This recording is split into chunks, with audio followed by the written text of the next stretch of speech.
evening, everyone, and welcome to the Town Board Work Session and Special Meeting for Tuesday, June 6th, 2017. Please rise and join me for the Pledge of Allegiance. I pledge allegiance to the flag of the United States of America and to the republic for which it stands, one nation, under God, indivisible, with liberty and justice for all.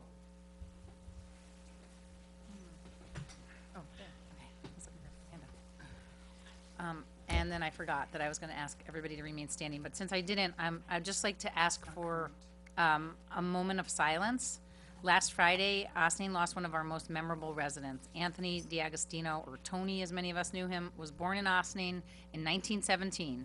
Mr. D'Agostino was a proud World War II veteran who will be remembered for his dedication to his family, his community, and his friends, especially the members of the American Legion Post 506. And he will be sincerely missed by so many in our community. Please join me in a moment of silence to remember Tony D'Agostino.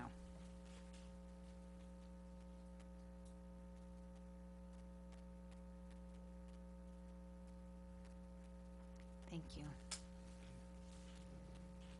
So tonight we're starting our work session, and our first order of business to hear from Fernando Gonzalez, our town assessor.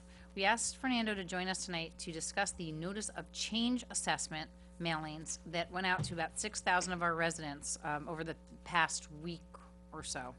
These notices have gone out for many years to residents who saw increases in their assessed value based on improvements to their homes, but these will now go out on an annual basis to property owners who make improvements, also to those who have seen increases to their property value based on the market and comparable property sales. We've gotten many calls on this issue, and I'd like to invite Fernando to join us and offer a short presentation on how this process will work going forward and how it has worked to this point and why.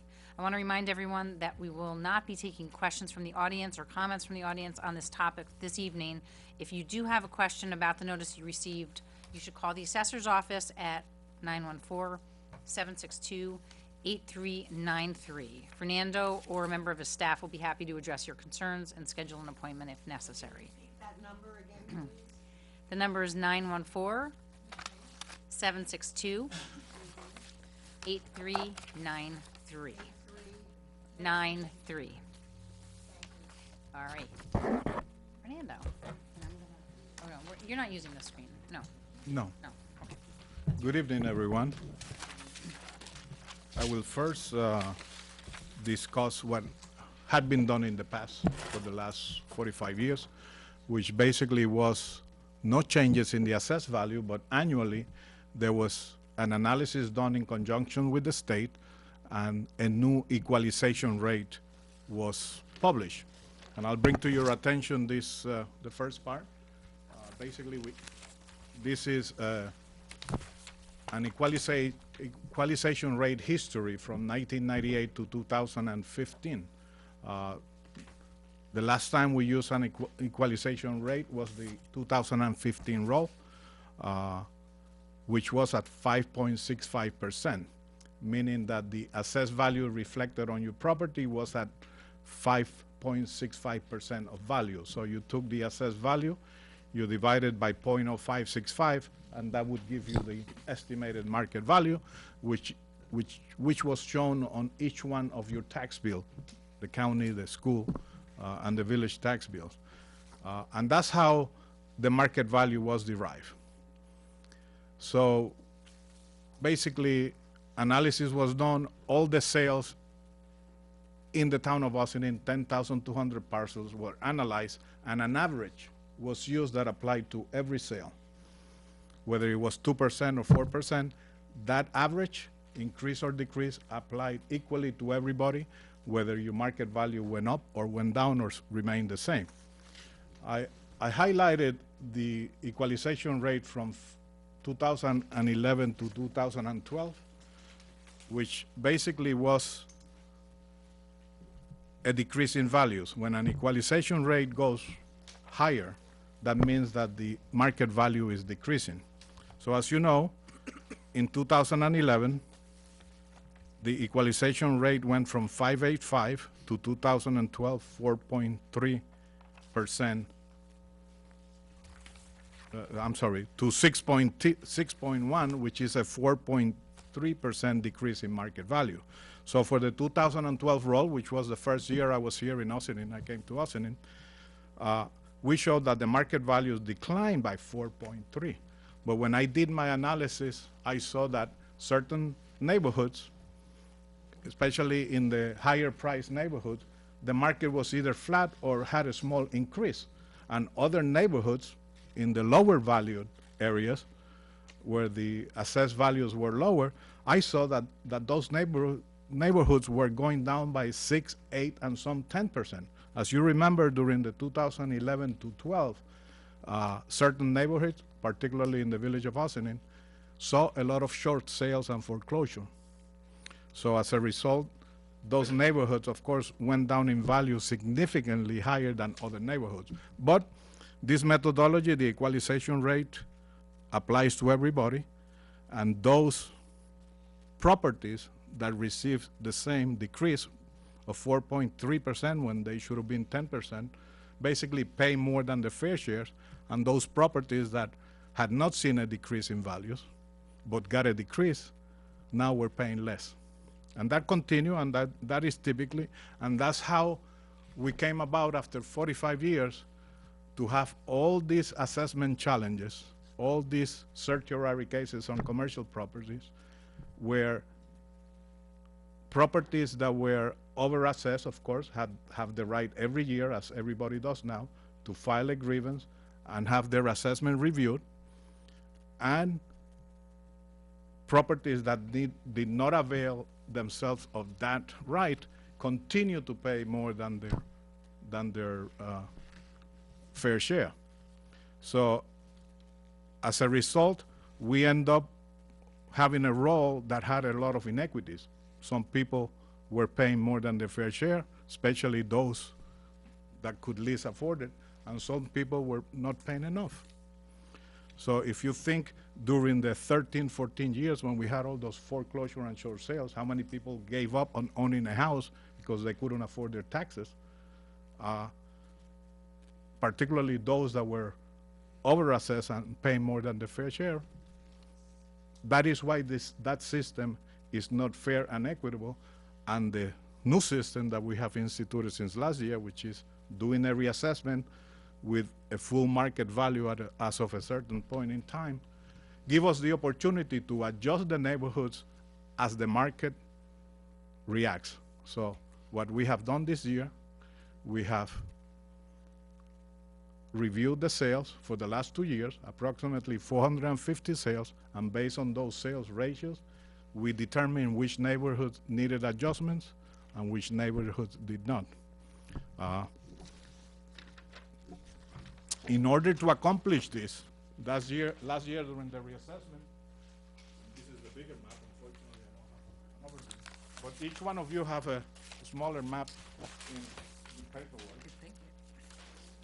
Last year during the reassessment, we did analysis and spent a lot of time coming up with these neighborhood delineations, analyzing which neighborhood had similar market conditions.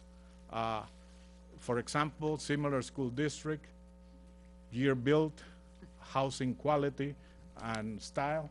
One distinctive neighborhood in the village of Ossining is Indian Hill. I'm sure everybody is aware of that. And so we went through this process and took every parcel in the town of Ossining and we assigned it a neighborhood. The yellow highlighted area is commercial neighborhoods, which includes the condos, as condos are commercial properties. So each one of these neighborhoods was designed so that the market reactions in those neighborhoods are similar. While this system in no means is perfect and neighborhoods are constantly changing, we try to update them as we learn of the difference. Of course, the school district never changes, but other things do change as new development goes on, as other commercial areas are developed, etc. So if you look at the next sheet on that same package, it's basically a list of neighborhoods divided by taxing jurisdiction, the village of Ossining, Briarcliff Manor, and the town outside villages. For the entire town, we have 75 neighborhoods, of which 33 approximately are residential, and the rest are commercials. Basically, the factor that you see on that column next to the neighborhood is the percentage of increase that was applied to that particular neighborhood. And I also indicate the number of parcels that there are in each neighborhood. As you can see, not all neighborhoods were increased. We had some parcels that were decreased. We sent approximately 6,000 letters. Of those, about 250, 300 were reductions, and the rest were increases, anywhere from 1% to up to 15% in some planned unit developments. The average, by the way, for the town is about 2%. So if everybody's assessment or everybody's receives an average increase of 2%, it should be neutral, meaning since everybody went up at the same level, then the tax burden remains the same. Of course, there are many factors that influence or determines what your taxes are, and I will get into some of those. Also enclosed is a copy of the letter that was sent. Important to highlight on the letter is the second paragraph. Again, the numbers indicated are values, it's not taxes. Basically, it indicates the increase or decrease in your assessment. That has to be multiplied by the rate in order to determine whether it was a tax increase or not. Of course, as you know, it depends also, since this roll will be used for the 2018 taxes, what the tax levy is and what other revenue amounts come into play in the budget. So a change in your property assessment does not necessarily indicate that your taxes will change. Your tax liability will be affected by several factors, including changes to school, county, municipal budgets. I just wanted to point that out. One other important part of this letter is the date, the deadline to file a grievance, which is June 20th. At this point, the best way to deal with an assessment change, if you think that your property assessment is too high, file a grievance and make an appointment, speak to me or my staff, and we can review your assessment. Bring proof of what you think the value should be at, and we'd be more than glad to discuss it with you. We sent this letter out a week earlier. By law, we have to send it on or about June 1st. We send it before the holiday so that we could meet with as many residents prior to grievance day. We have been meeting with residents since Tuesday after the Memorial Day. We have quite a few appointments set through the month. So again, the best way to deal with an assessment increase is to file a grievance and discuss the value with us. When can we ask questions? Yeah, I got a couple. In a while. Let me get through. In a while. Oof. Just to make a note of your question so we can ask at the end, because So basically, you may ask, what is the effect of this assessment change? I just want you to clarify a point. Okay. You identified that some neighborhoods went up 3%, 1%, 2%. Can you just remind us of how those percentages are determined? Basically, we analyze sales going back 2 years from July 1st, 2016, which is the valuation date for the 17 roll, and we look back 2 years. In some cases, we look ahead in order to establish a trend. So we took approximately 450 valid sales, meaning arm's length transaction, a willing buyer to a willing seller without any undue influence. The first step of the process is to review the sales. If the sale was due to a short sale foreclosure, we don't use that sale. If the sale happens after significant improvement. For example, a handyman special that was purchased very low and then refurbished and resold, that sale would not be an indicative of a 200% increase, for example. So we review the sales to try to take out those outliers that will skew the result. And then based on that analysis, we determine that certain neighborhoods remain flat, certain pockets may have gone down, and certain other neighborhoods went up by a higher percentage. We also try to look at styles. So many times we find that certain styles fall out of grace and they no longer command the same prices as they did other years. For example, contemporaries. A few years ago, contemporaries decline in value because they're not as desirable as colonials in the same neighborhood.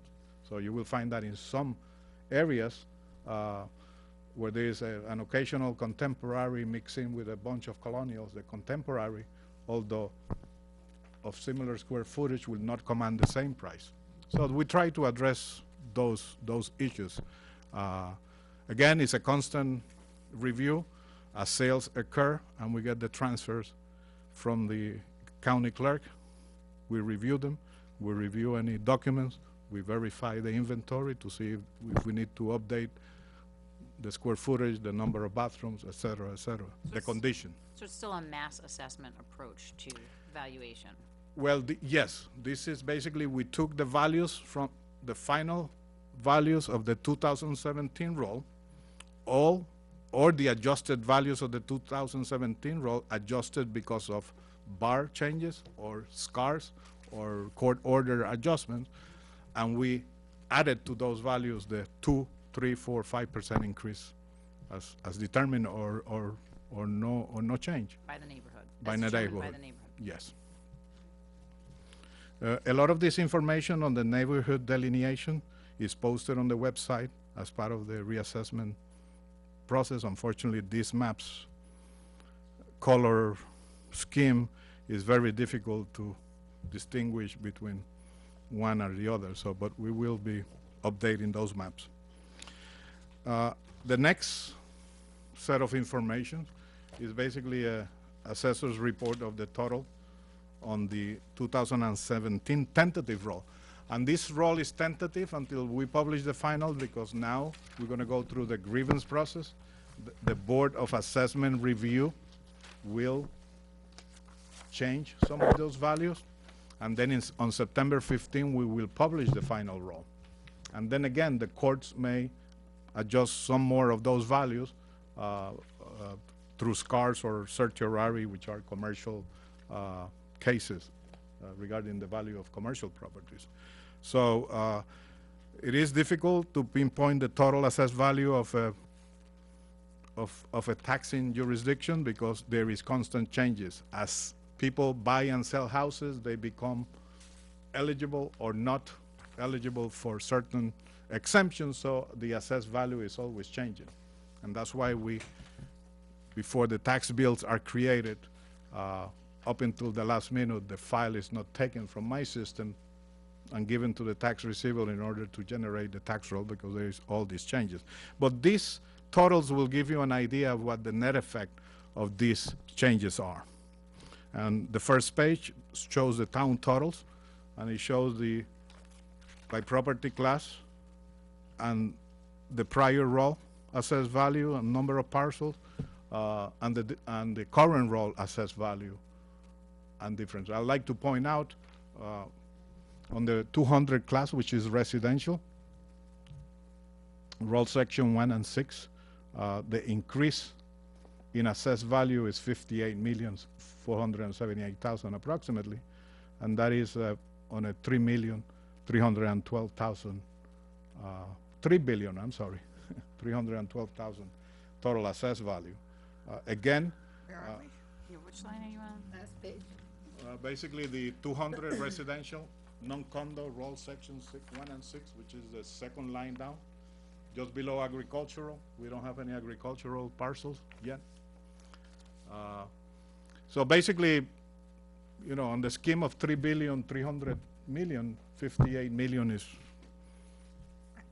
a small amount, but it's basically around a 2%, increase. So if the total assessment roll increased by 2% and you got a 2% increase in assessment, you pretty much, your tax bill, provided that the tax levy doesn't change, you remain about the same.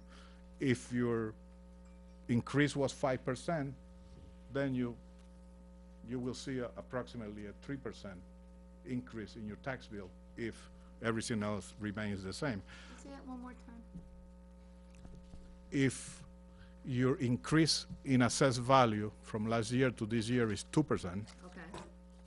and that is the average or the net increase on the total value, and if everything else remains the same, meaning the levy, the budgets, everything remains the same, you should not see an increase in taxes because everybody pretty much remain with the same portion, the same part of the pie. Okay.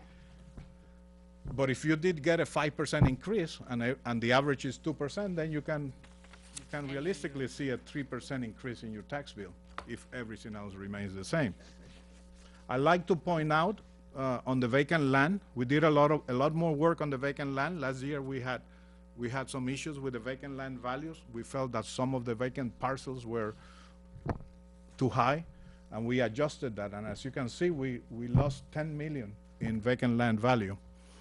I also like to point out that that on commercial valuation there is a $22 million increase, and that's for various factors. Some of these increases or decreases are due to changes in the inventory, building permits, new construction, fires. For example, Kimmis Cove, there were 8 units that were damaged. So we lowered the assessments on those 8 units until they get them repaired. Then next year we will adjust the value again. We have new construction, commercial buildings, for example, on Main Street. We finished adding the values on others that were partially valued last year because they were not completed yet. So you will see these changes, and then of course, if you look further down, you will see the changes in utilities and special franchises. We had an increase of $10 million total on special franchises. That's your cable.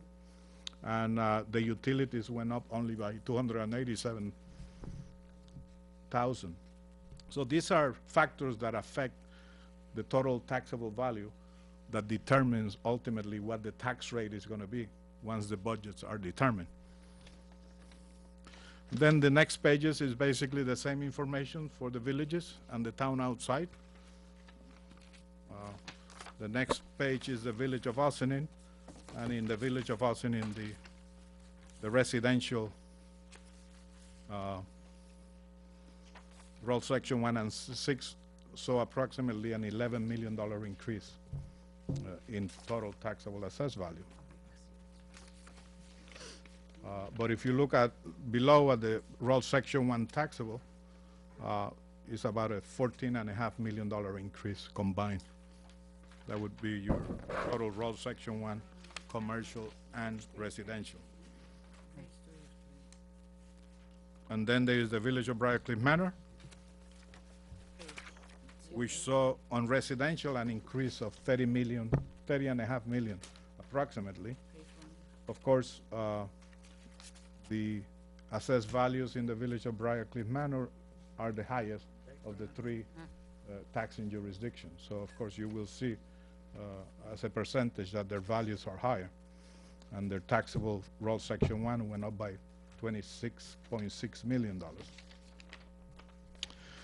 So basically the effect of these increases or decreases in assessed value this year is an increase, will be reflected on the tax rate again, provided that there is no changes, the impact I just explained. However, if you look at the budgets, when the budgets are being discussed, you will see whether the tax levy is going to be increased or decreased, and if there are any other revenue sources that are coming higher or lower. So basically, the next page is the current tax rate And this was published by the tax receiver the beginning of the month, and they're still estimated and in red because the school bill has not been determined and the school tax rate have not been determined. That will be determined by September. But these are pretty close. If there is any changes after the school tax bills are completed in September, it will be minimal, cents or pennies. And which page you want? This one. Consolidated rate sheet. So if you take this, New packet. if you look at this tax rate, by the way, this is all on the town's website. This particularly page is on the tax receivers page. These are the consolidated rates, which give you a total rate per thousand that includes all of the taxes, your county and town, your village, your school, and special district. You just need to determine if you're in the village of Briarcliff Manor, for example, Briarcliff School or Ossining School, then go down that line. And that rate is per thousand. So if your assessed value is 400,000, it's 400 times 32.48, for example. That will give you an estimate of the total tax bill. Speaking of tax rate, I also included a page from last year's Westchester Tax Commission report, which is sent to all of us every year. That you can't read. I know it's very difficult. I tried to blow it up, but then I lost some lines. But basically what I want to point out, the effective tax rate is how much you pay per thousand of assessed value. So the effective tax rate compares the value of the property, equalize, and then what is the rate per thousand. So I'm sorry.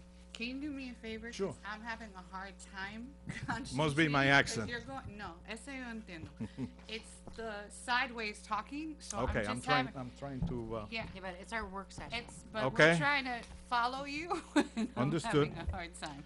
So the effective tax rate Yes. takes into account the value of the property and how much in taxes they pay per thousand. So general or common sense will dictate, if there is such things in assessment, that where properties are higher in value, that the effective tax rate would be lower. But I just wanted to bring to your attention, for example, the Ossining Village tax rate, based on the report, the Tax Commission's report back in 2016, was 4.16 per thousand. So meaning that for every $1,000 in assessed value, residents paid approximately $4.16 in taxes. There are only three other municipalities in Westchester County that have higher effective tax rate than that, and that is Mount Vernon, Irvington, and Arsley. So I just wanted to bring that to everybody's attention, because believe me, we have received a lot of calls, and the majority of the calls that we get is because of the taxes. And of course, the misunderstanding is that the note says your assessed value is going up by $6,000, and the misunderstanding that it is a $6,000 increase in taxes. That is not so. So I just wanted to bring to your attention that point, and also that I understand the concern of many residents that call, because they feel that at every turn their taxes are going to be increasing. So I just wanted to bring that to your attention. And then when you look at the new tax rate, the effective tax rate for the village of Ossining, to compare, is going to go up to 4.3%. Where are we? Back on the rate sheet. So why is the effective tax rate important? If you're a businessman and you're considering investing $1 million in an apartment building, and you look at Ossining paying 4.3% versus Tarrytown paying 3.2%, which one makes a better investment? which one will that investor choose? Well, why is Mount Vernon and Ardsley are very different places. I know, So very different. what is the explanation in a broad stroke? Is that, because I would have said at first that my understanding of the reasoning is the assessed valuation versus your school tax, which I thought was part of where that came from, but Well, Ardsley doesn't fit that, so, The majority of your taxes are school taxes. right. The effective tax rate reflects the services. Ossining is a great place to live. I see. Property values compared to other neighborhoods are lower. You can get a bigger house for your buck than you could in Tarrytown or in Ardsley. Ossining provides excellent service, great parks, river transportation. So it's a desirable area to live, but of course, providing these services to people costs more money. So it is a function of what services It's a function of services and expenditure, so. Well, obviously, Okay, the so taxes are set by everybody's budget, so there's a village budget, there's a Yes. library budget, but- there's And a I will town get that, budget, and we'll there's get a to county some of those budget. examples. All of those budgets are what make up the big pie of taxes that everybody has to pay. Yes, And the assessment and the assessed values of people's property determines what portion of the pie everybody pays. yes. But we're talking about if we are one of four Right, so our Yeah. pie, places But in the Fernando, in can- the county, the question is why those and so. Okay, but what I'm looking at is Briarcliff is lower, and what I know is my house is the same size as my neighbor's house. Next, right behind me, I'm in Ossining, they're in Briarcliff. Their house is worth more because it's in Briarcliff, same size, same school district, same everything. But because their value is greater, their tax rate is lower because it's per thousand. Right. So it's not that I'm paying more, I have my house is worth less. So I end up with a higher rate, even though I'm not paying that different in taxes. Actually, they're paying more in taxes than I am. Yeah, as a general rule, a house in the Briarcliff Manor School District will command a higher price. We have neighborhoods where one side of the street is Briarcliff Manor and the other side of the street is Ossining School. Yeah, but No, Liz is both, saying both of- Ossining schools. These is are both saying- Ossining schools. Both Ossining Yeah. schools. Yeah, of course, is again, the issue of schools, and a lot of it has to do with perception. When you compare schools, you should really, as Same a school. real estate professional, but she's I not- should not have an opinion on schools, or nor does Same school. anybody. She's You saying- should look at the report on the specific schools and compare. Fernando, same school. Same school, yes. Yeah, but Yeah, but the perception is, and that's No. why the PO, us in town outside with the Briarcliff Manor PO, people are willing to pay more. That's the reality of the has nothing to market. do with the schools and It this has nothing to do, in that case, it doesn't have to do, Kinks, so that's what it she- doesn't have to do anything with the school. perception. It's perception. Yeah, just because their address is Briarcliff and mine is Yes. Ossining. Their house commands more money. They're in the village, they also have other. It's one of services those in the market, village. it's one of those market reactions that you have to be Let's not go there on TV. competent locally There's to other- know that. You know, they send, when people get appraisers, doing a refinance or a home equity loan, and the bank sends an appraiser from Long Island, many times those appraisers are not geographically competent to know these specifics. We know those specifics because this is our neighborhood. My assistant, Al Closey, knows Ossining better than anybody when it comes to these neighborhoods. And we spend a lot of time and continue to spend a lot of time in making sure that these neighborhoods have the same market conditions to be similar, so that the analysis is not skewed. So if neighborhoods changes, we try to correct it. Before you go any further, I got a question. Yes, sir. You said these, I guess it's this one, Yes. Neighborhoods. about neighborhoods. This doesn't tell you anything about a neighborhood. Well, basically, if you look at the village of Ossining, for example, neighborhood 1 has 650 parcels, and we try to give it a description, and that is the south side. The south side. And neighborhood 1 is that purple. I know, but that don't tell me, still don't tell me where it It tells them, they've identified a neighborhood and given it a name. They've identified, South side to try to get You'd have to call him separately and ask for the key. well, the primary I'm sorry, what's happening? Spring He's Street, turning. both sides of Spring Street from Rockledge, all the way up to Maple. There are some pockets elsewhere. but I mean, the way that this particular, chart that you had shared with the board, The neighborhood, the neighborhood chart, is how you have identified properties that have go up and down in value similarly, similarly, yes.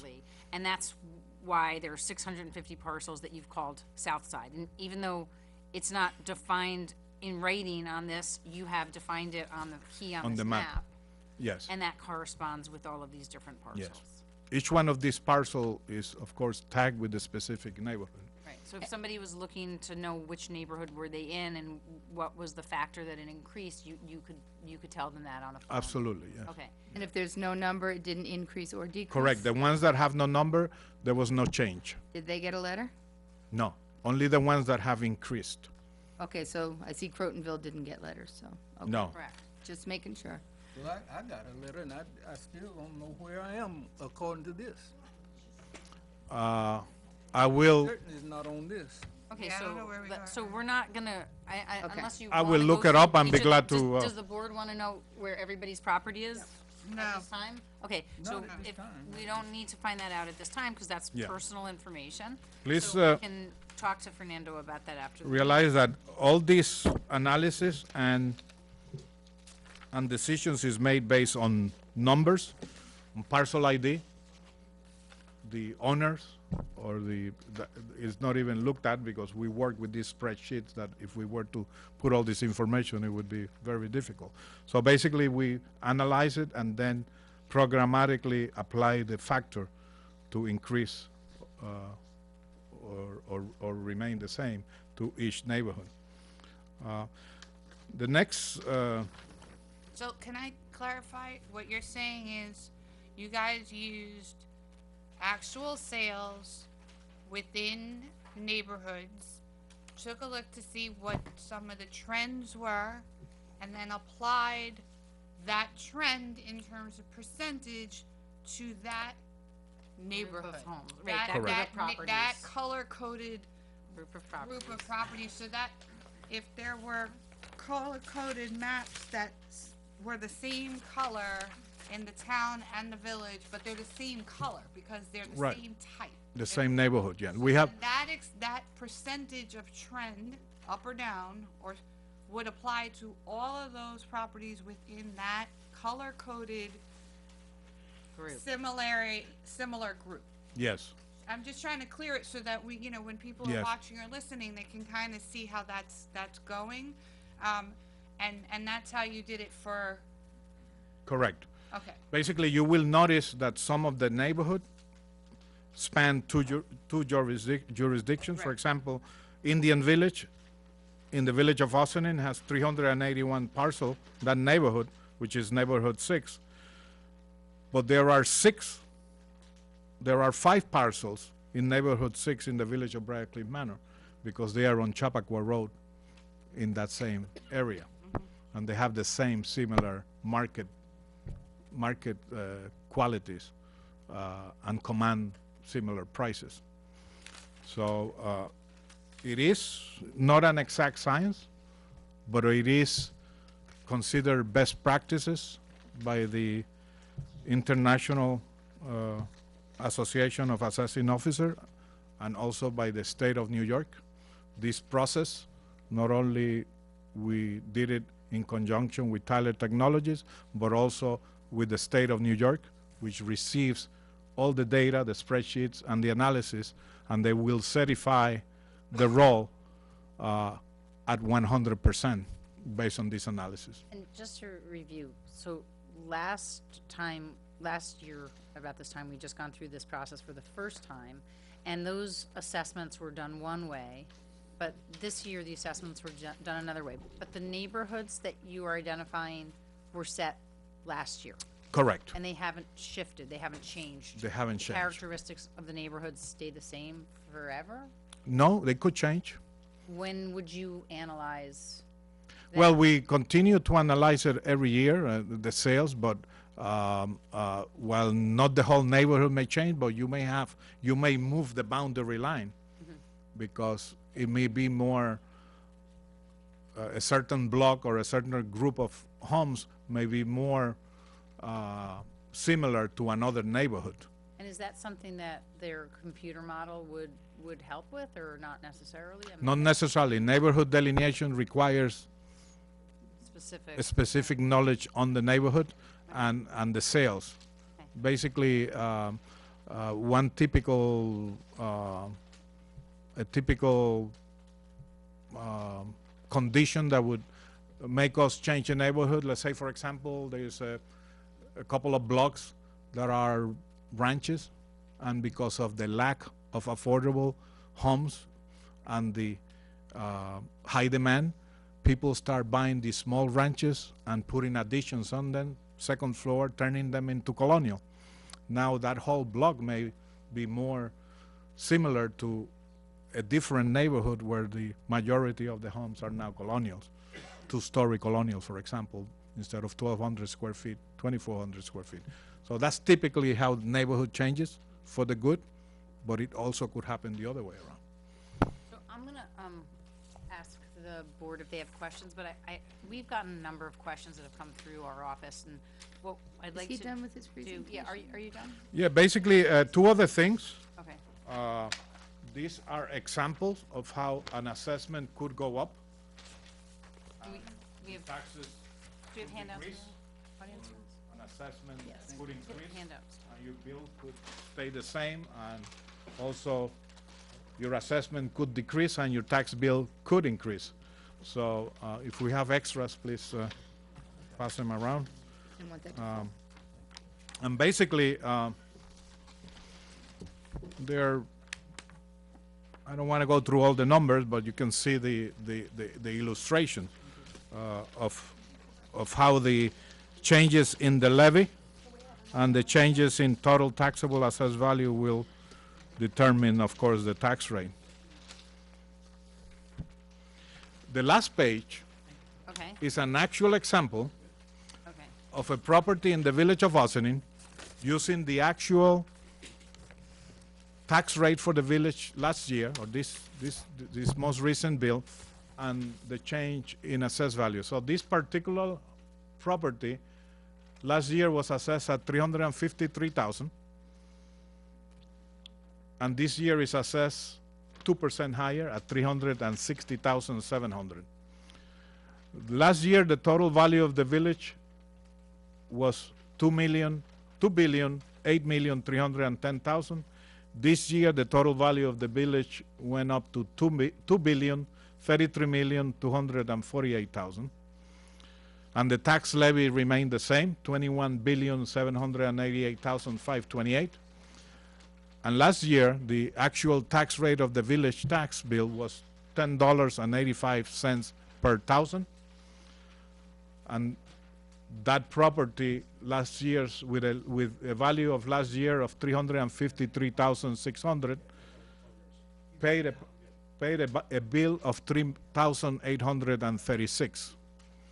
This year, the same property went up to 2% to $360,700, but because the total value of the village went up to $2,033,000 and the tax levy remained the same, the tax rate was lowered to $10.72, and as a result, the tax bill would be $3,865, or a $29 increase, which is less than 1/10 of 1%. So the 2% assessment equated to less than 1/10 of 1% of a tax increase for Of the the tax village- increase for the village. taxes, Village for taxes that particular home. for that particular home. Yes, and this is actual rates and levies for using actual rates and levies for Or- last year.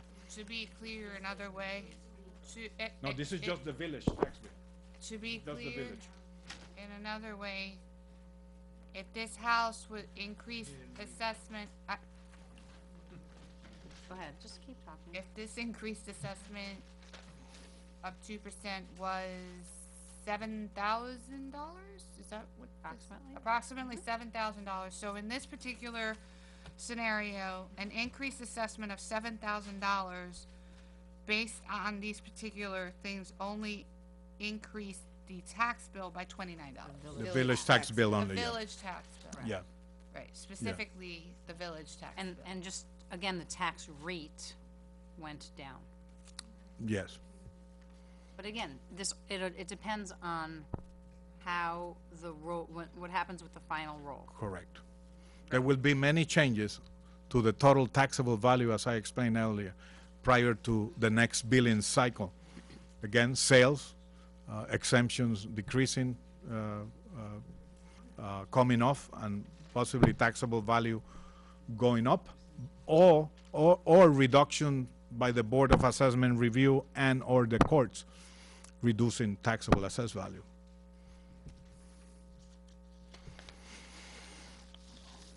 So, okay. Go ahead. A couple of questions, and, we note that, and I think you made a comment that the commercial property values did not go up for any of the commercial property values, in the neighborhood analysis. Can you just explain why that is? If you look at the neighborhoods that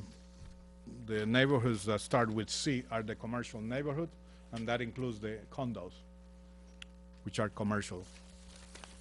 There was some changes on some of the commercial properties based on building permits, completions, higher occupancy rates on new buildings.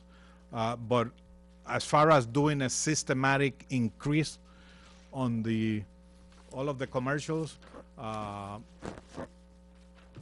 there was no need, and typically commercial values are done individually based on income of the particular property.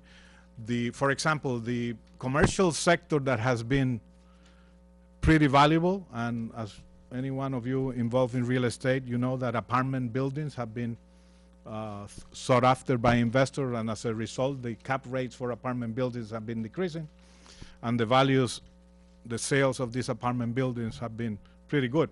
Now, in Ossining, when we did the analysis earlier this year, because of the absorption of new apartments in the community, the ones on Main Street, 145, 147 Main Street, they still have 6 units on the market. They haven't been able to rent it. Harbor Square still have a number of units that have not been rented. So as a result of these many other new apartment coming into the market, we did not see an increase in the commercial on the rental for 1, 2, and 3-bedroom apartments. As you know, for example, Avalon Bay, of course, typically increases, most of these commercial operations typically increases the leases every year.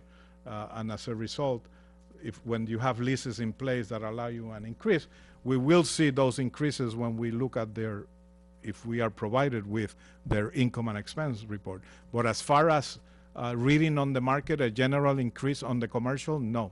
The office sector, as you know, is still plagued by a lot of vacancy rates, not only in Westchester County, but here in Ossining. All the small offices that are still available on Croton and on the downtown area, Main Street, Highland, South Highland, is still plagued with a lot of vacancy rate, and as a result, we haven't seen an increase in the asking price for office space. I happen to know that some of the apartment buildings you just mentioned have gone up 10% every year on their leases. Yes, especially Avalon Bay. They do. I get- wasn't gonna say it, but okay. we do get income and expense reports from some of the commercial operators, particularly Erstad Beetle, on the two shopping strips, and their rental rates on retail, on those sectors, yes, you will see that I did increase some of those. But again, it's done on an individual basis. It's not done Across the board. across the board because these are all based on income. So like the waterfront properties haven't gone up in value? Well, yes, we have seen an increase on some of them with the water view, and we adjusted some individually by some more than the average, 2%. But then again, these are specifics to the street and not to the neighborhood. For example, River Road, we have seen an increase in the sales price of truly Riverview properties. When it comes to the commercial in the village downtown, of course, we're beginning to see the influence of Harbor Square and the general desirability of the commercial buildings along Water Street and some of the warehouse and retail spaces there. But we still see, for example, on that same building, 145, 147 Main Street, they just recently rented the commercial sector. The building on State Street, Lyons, just recently, last year, rented the commercial space that was vacant for a number of years. While it is not the intention of having the residents of Ossining subsidize these commercial enterprises, however, we have to be mindful of the vacancy rate. While we assume competent management, it is a fact when they have a building on the market or a space on the market for a couple of years and they don't have any. Ultimately, they lower their asking price and they get a tenant in. But again, we have to be mindful of the vacancy rate because of the demand or lack of demand. So do you think that's going to be shifting as we see, you're saying as we see demand increase, then I- we're going to start seeing some of these Cs going up? Yes, I think as demand increases and as some of these vacant retail, particularly properties, are occupied, and there's more interest in business in opening downtown. What you see in a market like this is a shift.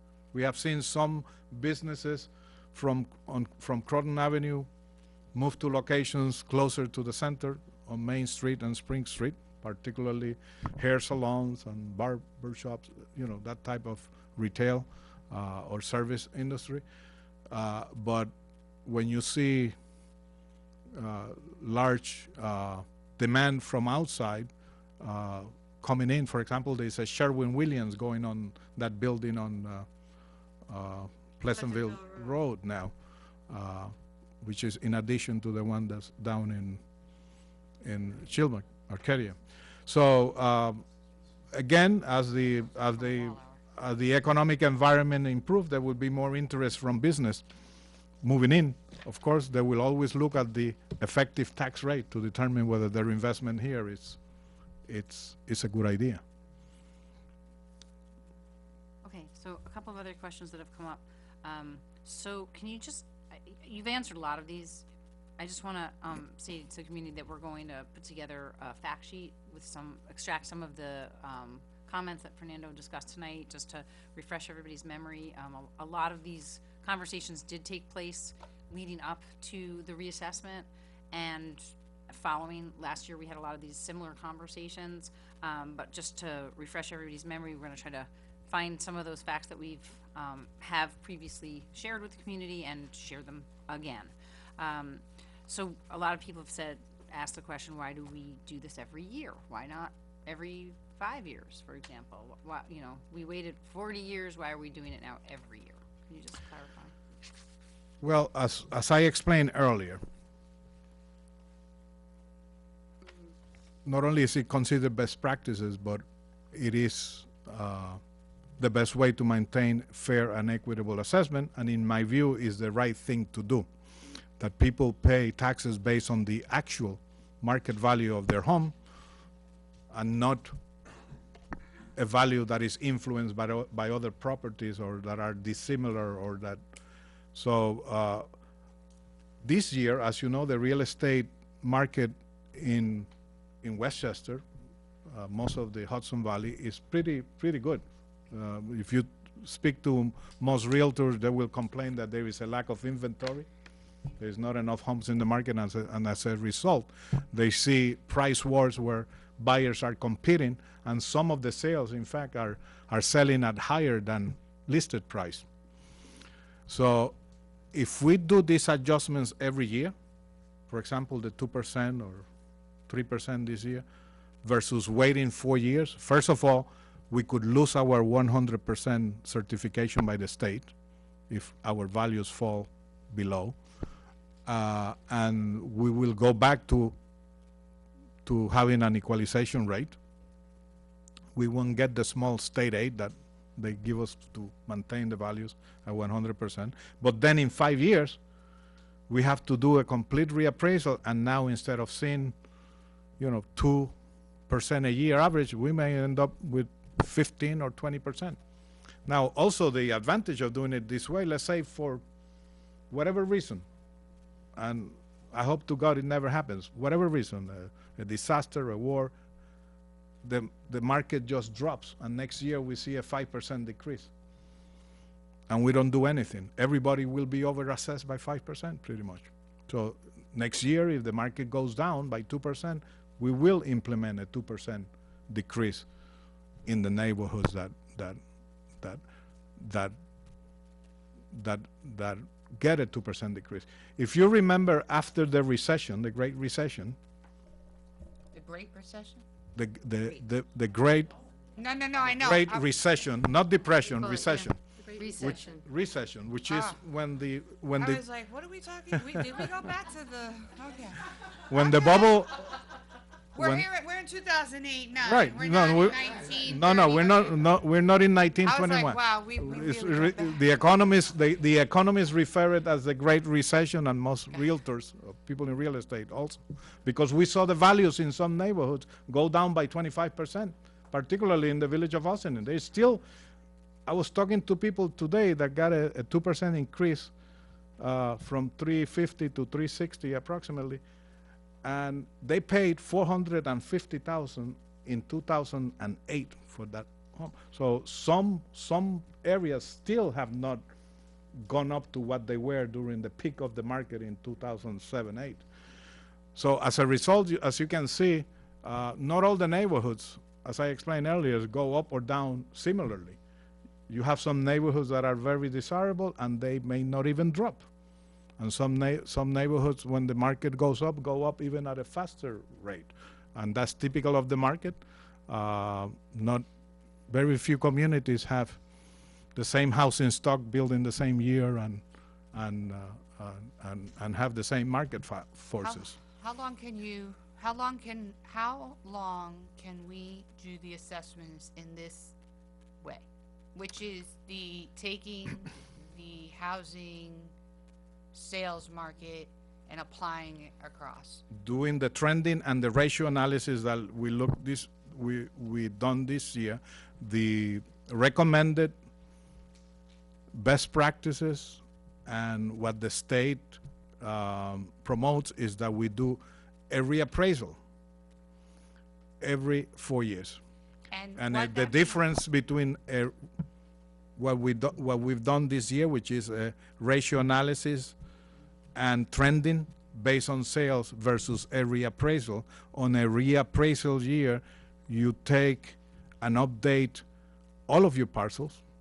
You do a physical review and inspection, at least from the street, to verify changes.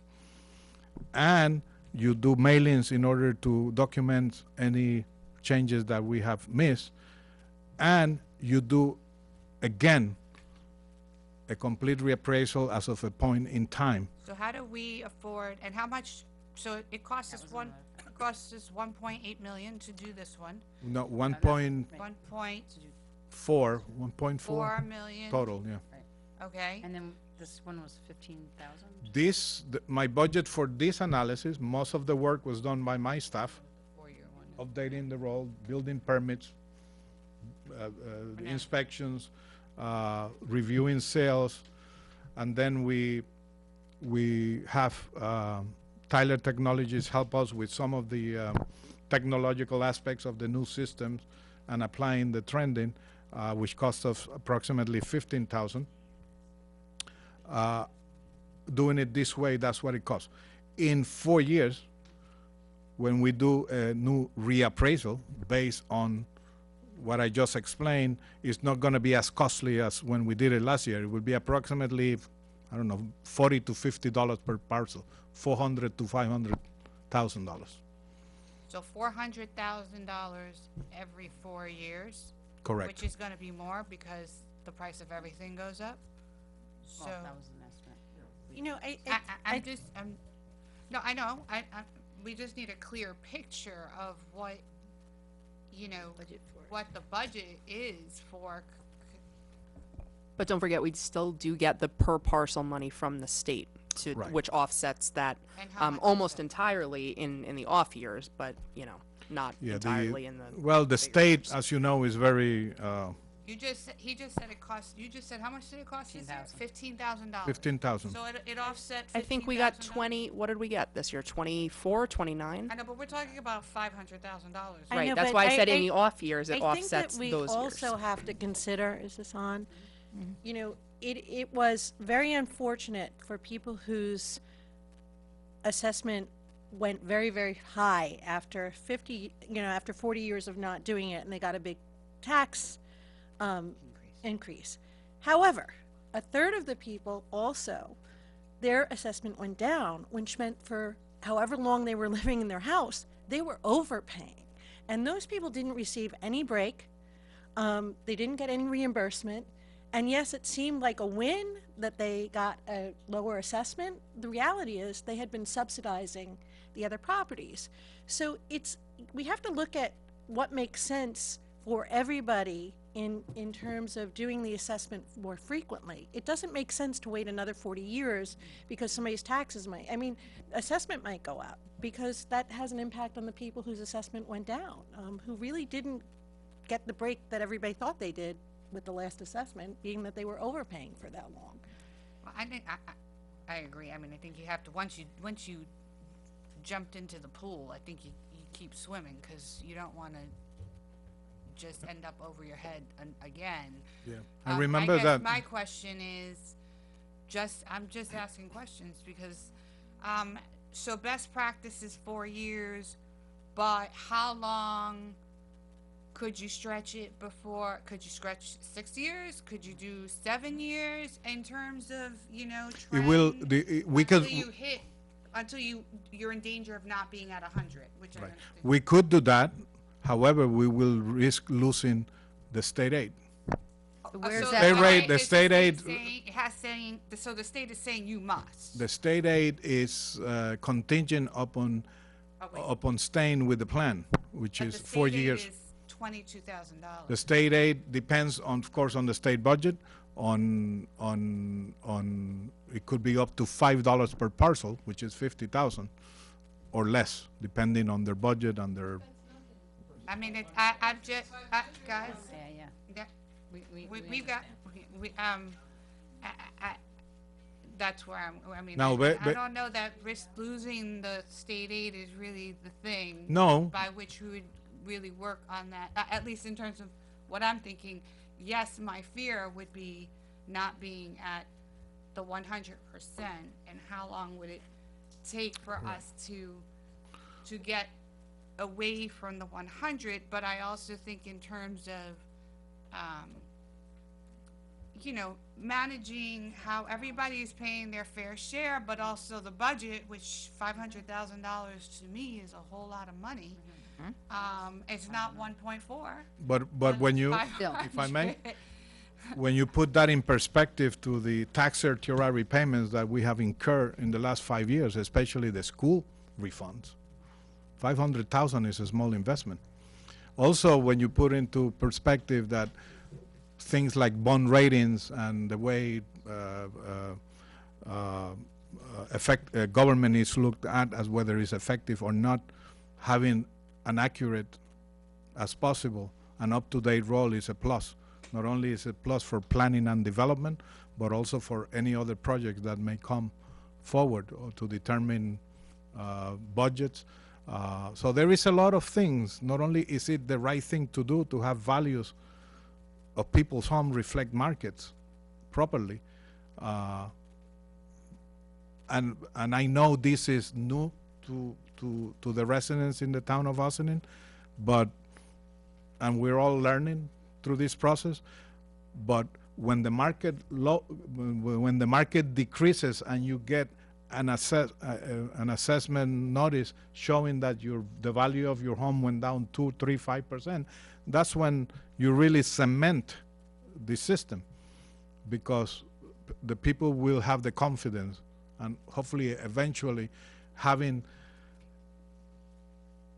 assessed values that reflect full market with no equalization rate, that it's easy to understand, and all this information is out on the website 24/7. The tax bill should be on the website 24/7 so people can look and compare. That's how the public gains confidence in this system. It's difficult, of course, the first year to do this, because to most people this is the only people that got assessment notices changes over the last 45 years is people who got a permit, building permit, and most likely we increase their assessment or we lower their assessment for whatever reason. But you know, on average in prior years maybe we sent 500 notices out. This year we sent almost 6,000 notices. Some years we may have to change everybody, 10,000 parcels.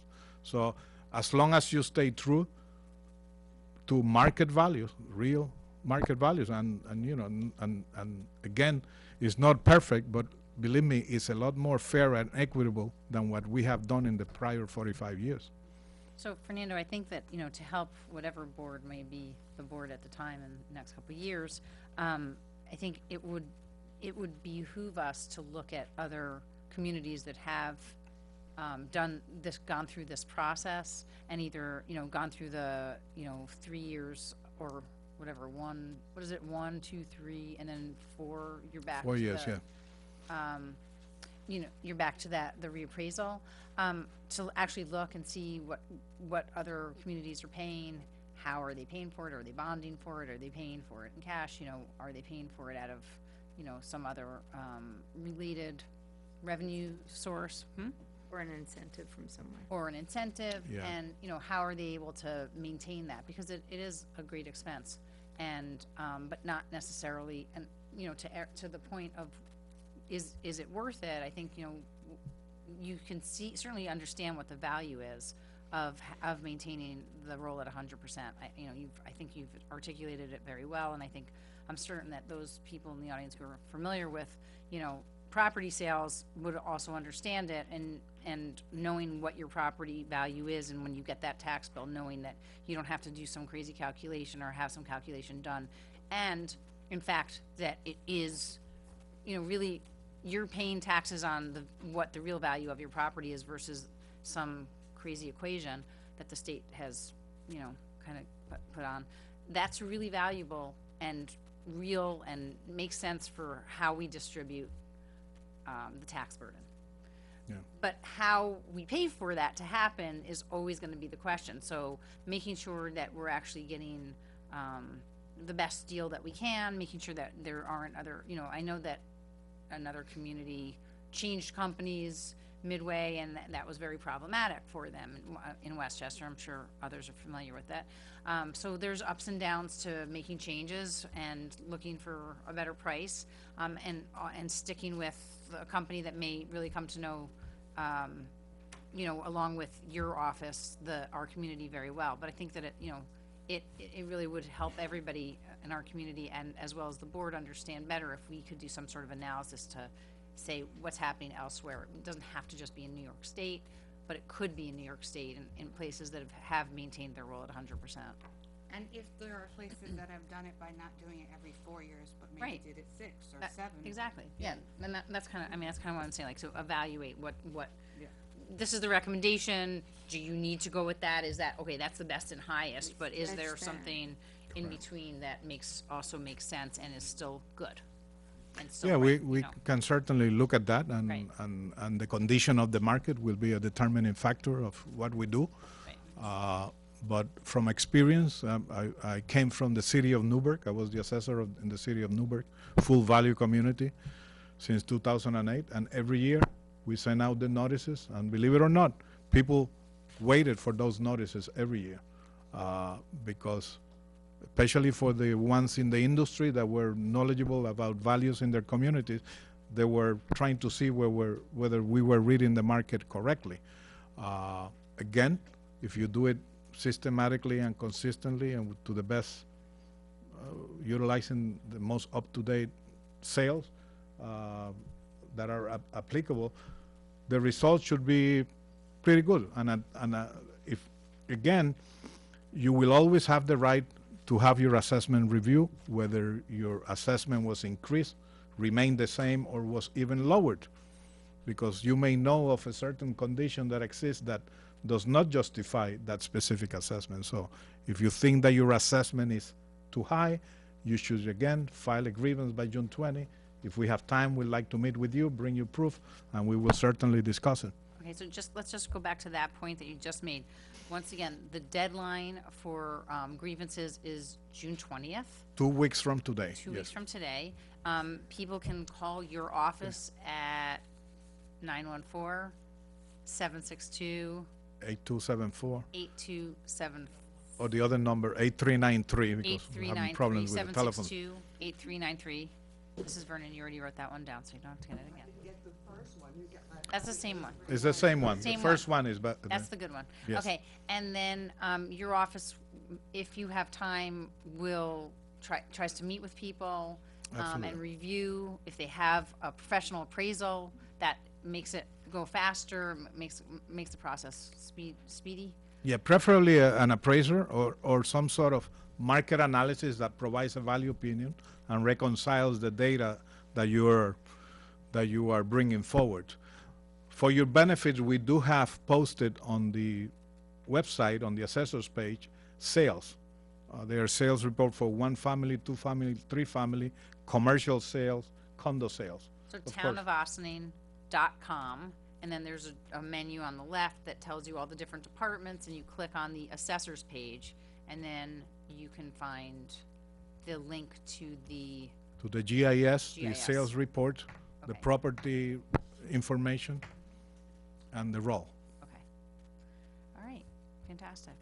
This was very helpful, and once again, we're going to try to put together an FAQ with some of the answers that you've provided tonight, so that those who like their information in concise nuggets can hopefully get answers to their questions on our website. We'll post that on the assessor's page as well as the supervisor's page. We'll have a link to it.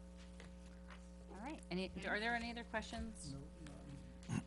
No, There are thank you. questions, and again, if we have additional questions that arise to any of us or your office or any of their offices in the town, we'll try to get answers to those and add those to the fact sheet as well. Absolutely. Thank you so much. Thank you. And, yeah, very much appreciated. Thank you.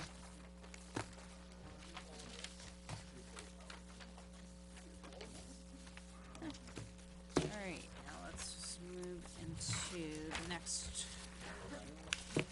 So, I know many of you had come specifically for that particular item, so just to let you know that we are now complete with the conversation about that. So we're gonna now take a break from our work session, and I would like a motion to enter our special meeting. So moved. Second. All those in favor? Aye. Opposed? All right, so we're gonna do the roll call. Present. Present. Present. Present. Here.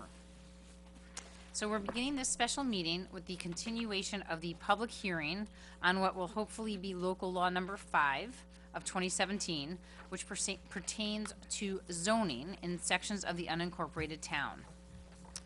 Last week, we posted the most recent version of the local law. Thank you to David Stolman. After this special meeting, when we adjourn back into work session, our planning consultant, David Stolman, will join us to go over the changes, and we will discuss next steps, although you have already joined us, so thank you for that. So with that, our public hearing. Is there anyone who has come to address the board on the issue of local law number 5?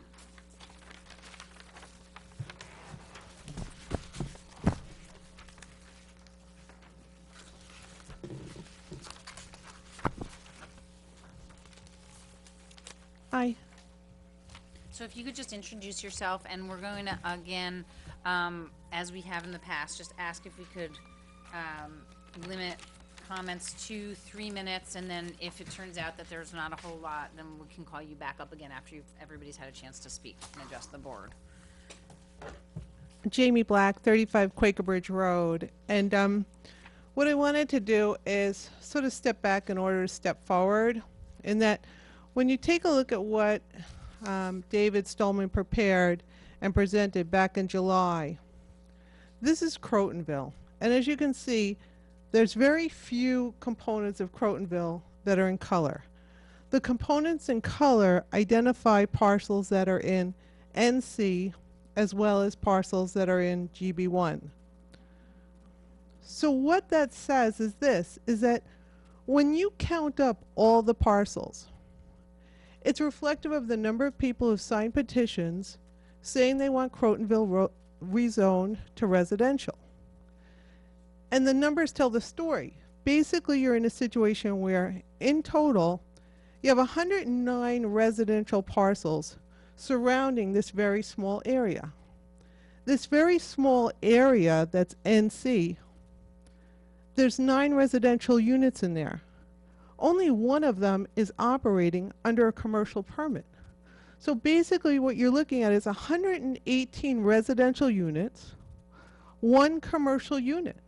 So to take a broad stroke and say, oh, let's just let this all be NC, because the people who are in these 9 units that are basically residences want to have the flexibility or the opportunity to enjoy an NC option, it doesn't work.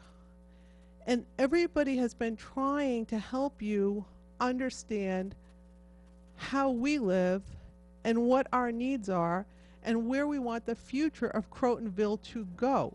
And I truly understand your desire to try to sort of shape something to help it move toward residential. But the challenge is this, is that you can't sort of shape property in that if somebody builds something, it's shaped there for potentially 100 years. So you can't say, let's try using some mixed use and see how that goes. Well, then we end up with some retail down below, we end up with residential up on the top, and we're stuck with it. So what I'm trying to say is, we understand the creativity and the ideas of mixed use, the creativity and the ideas of artist space. We understand the desire to try to get us toward residential. In order to do that without having a misstep in the middle, you really need to embrace what David Stolman said in July of 2016, and that is push everything right now to residential. And then how it evolves from there, it has to evolve within the parameters of residential, because right now you have so increased the number and types of use for NC, you've so increased the number and types of use for GB, that those are basically Pandora's boxes now. So what I'm saying is, people have tried to share with you what we want for the area that we live in. And we've tried to be clear as to why we want that. And right now, when we look at all of these incremental adjunct ideas, all these are our Pandora box ideas. And I've been here for 20 years. I've seen what happened with Harbor Square. I've seen now what happened with our invisible park down there. That was dedicated parkland for the people in the village of Ossining. Now what do they have? They have nothing. I'm trying to prevent the same thing from happening to Crotonville. And I really hope the board listens to community. Your ideas are great. Take these ideas for artist space, put them down by the railroad station. Artists commute to the city all the time. If you want artist space, there's already artist space down there. Add more artist space to that area. If you want mixed use, put mixed use down now where the Harbor Square is, because they need the retail support in a walk-to distance. So your ideas are good, and I applaud them. They're just in the wrong place. Thank you.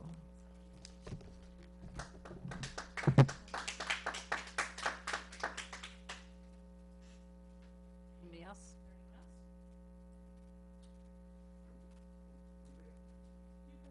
You gotta speak up. You can't just all sit here.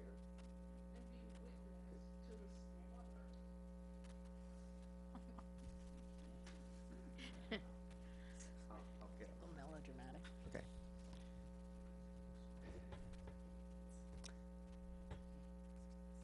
Would you share your You're- name? Yes, for the I'm sec- Jim Levis, Thank you. 35 Quaker Bridge Road.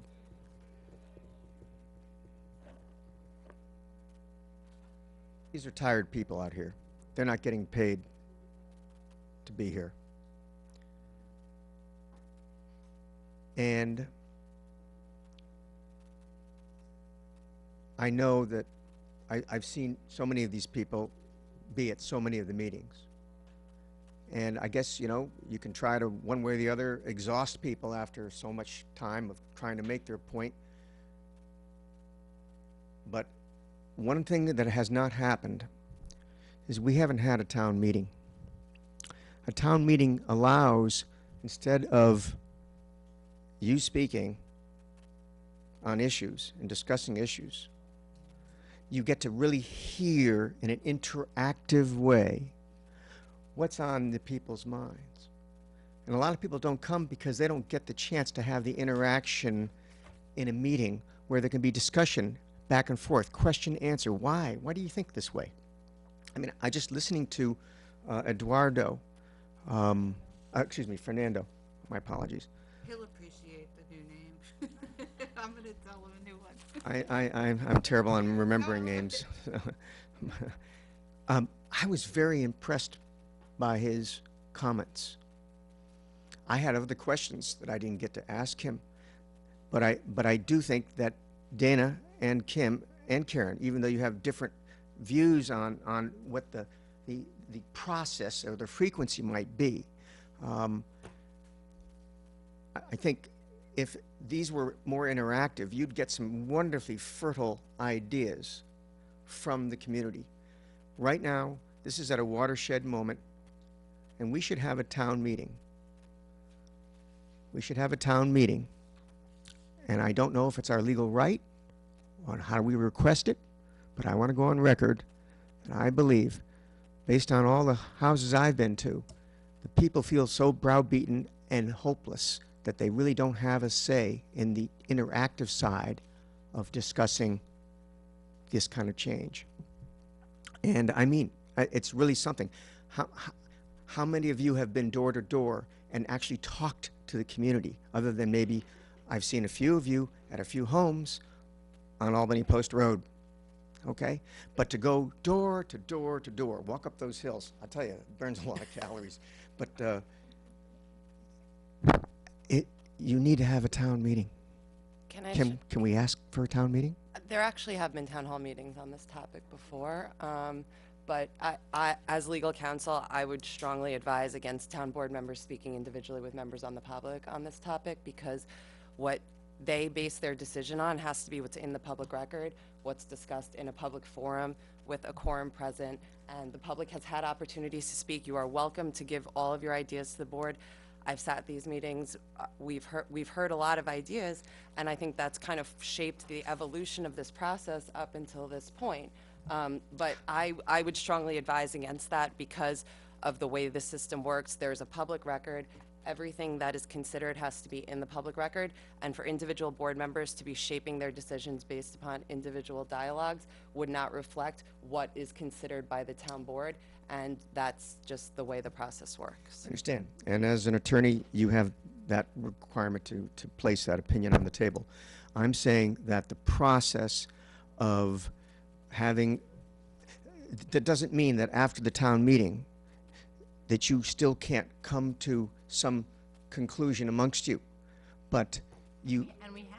That's exactly what's I been understand. happening. I mean, whether or not our town meeting, how our town meetings have typically worked, and we have had town meetings, is not that different from a public hearing process. We've basically opened up the microphone and invited people to come up and speak, and they do, and they speak, and we try to let really the communication flow to us so that we can take in all of the ideas and all of the input, which is very similar to what we're doing here in the public hearing process. we have 100 And then- petitions that say that what you're doing, Right.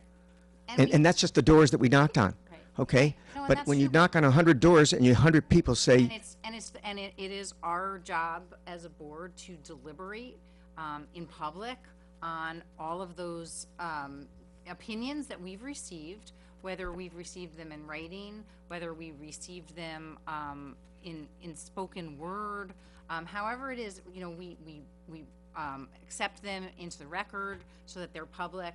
We read them.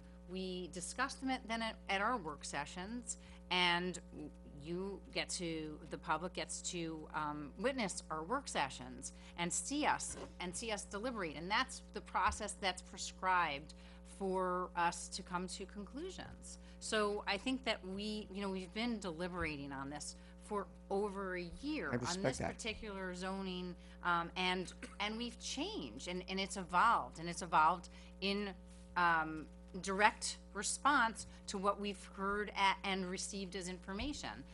And some of it has been to the liking of people who have come before the board, and some of it has not been to the liking. I want- So that's how this process does work. can anybody raise their hand in here who says what the board is doing is not to their liking? Sure.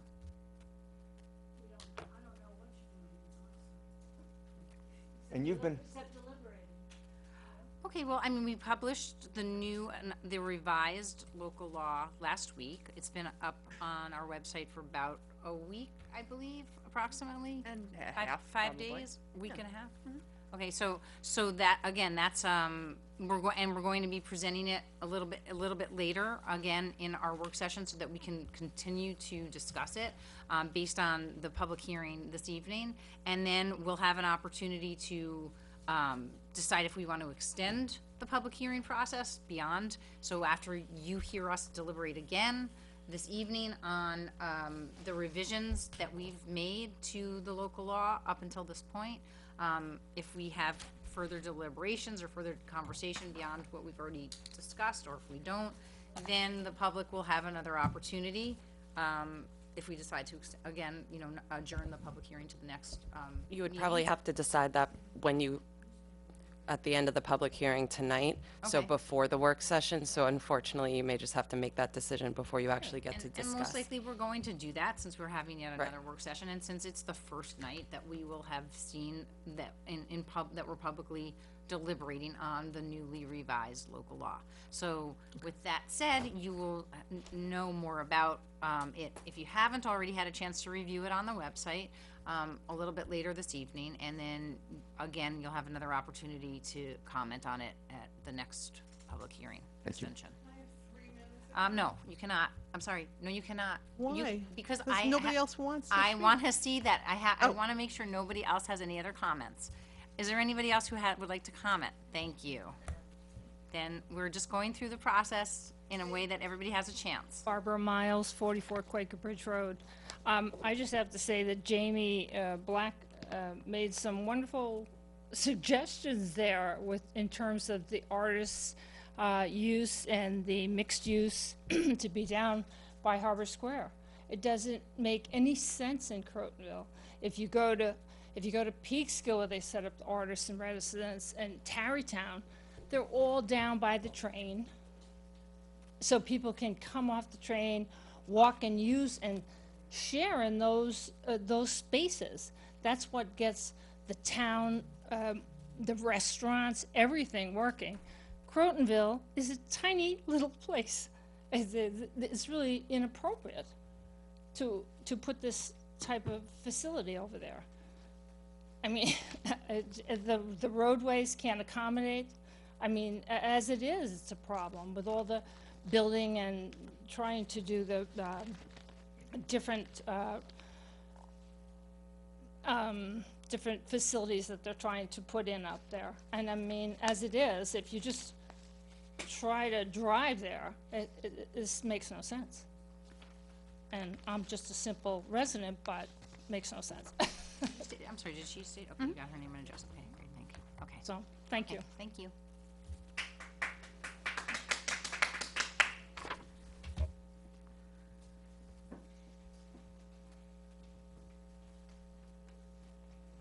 Good evening. I'm John Lyons, 16 Quaker Bridge Road in Ossining. And two things that I know after living in Ossining for 33 plus years and raising my family here and being a homeowner both in the village and in the town is it's a great town, but it makes some really, really poor decisions over the years. And it's not this board or anybody on this board in particular. But I have to say, if you get educated about how decisions are made in villages and towns, I love Ossining. I mean, I've lived here for 33 plus years. I've raised my family here. I put my children through school. I call it my home. I've lived here longer than anywhere else in my life. We do some great things, and then we do some really god-awful things. And I think at the end of the day, that's a reflection on the decision-making and decision-making process, and it's flawed decision-making. So I would urge you to step back, go up to 30,000 feet, look at the decisions that were made by your predecessors, and ask yourself if you really want your legacy to be this decision. If 20 years from now you want your family and your kids to go around and say, yeah, my family was on the board at that time and they made that decision, and there's some really, really bad decisions made in the village and the town. And again, it's not a reflection on any one individual, but collectively, we as a community have made some great decisions. That library is a great decision. But you drive around some other neighborhoods in Ossining, I don't want to imply that people got, that there was anything illegal going on, but there was clearly short-sightedness going on. So that said, one other thing that I do know is I really feel like Crotonville, in particular, has been under assault. We have the town of Newcastle attacking us for some Sunshine House, right? We have the town of Cortland trying to stuff this cell tower on the Danish home down our throats, along with a hospital on Quaker Ridge Road.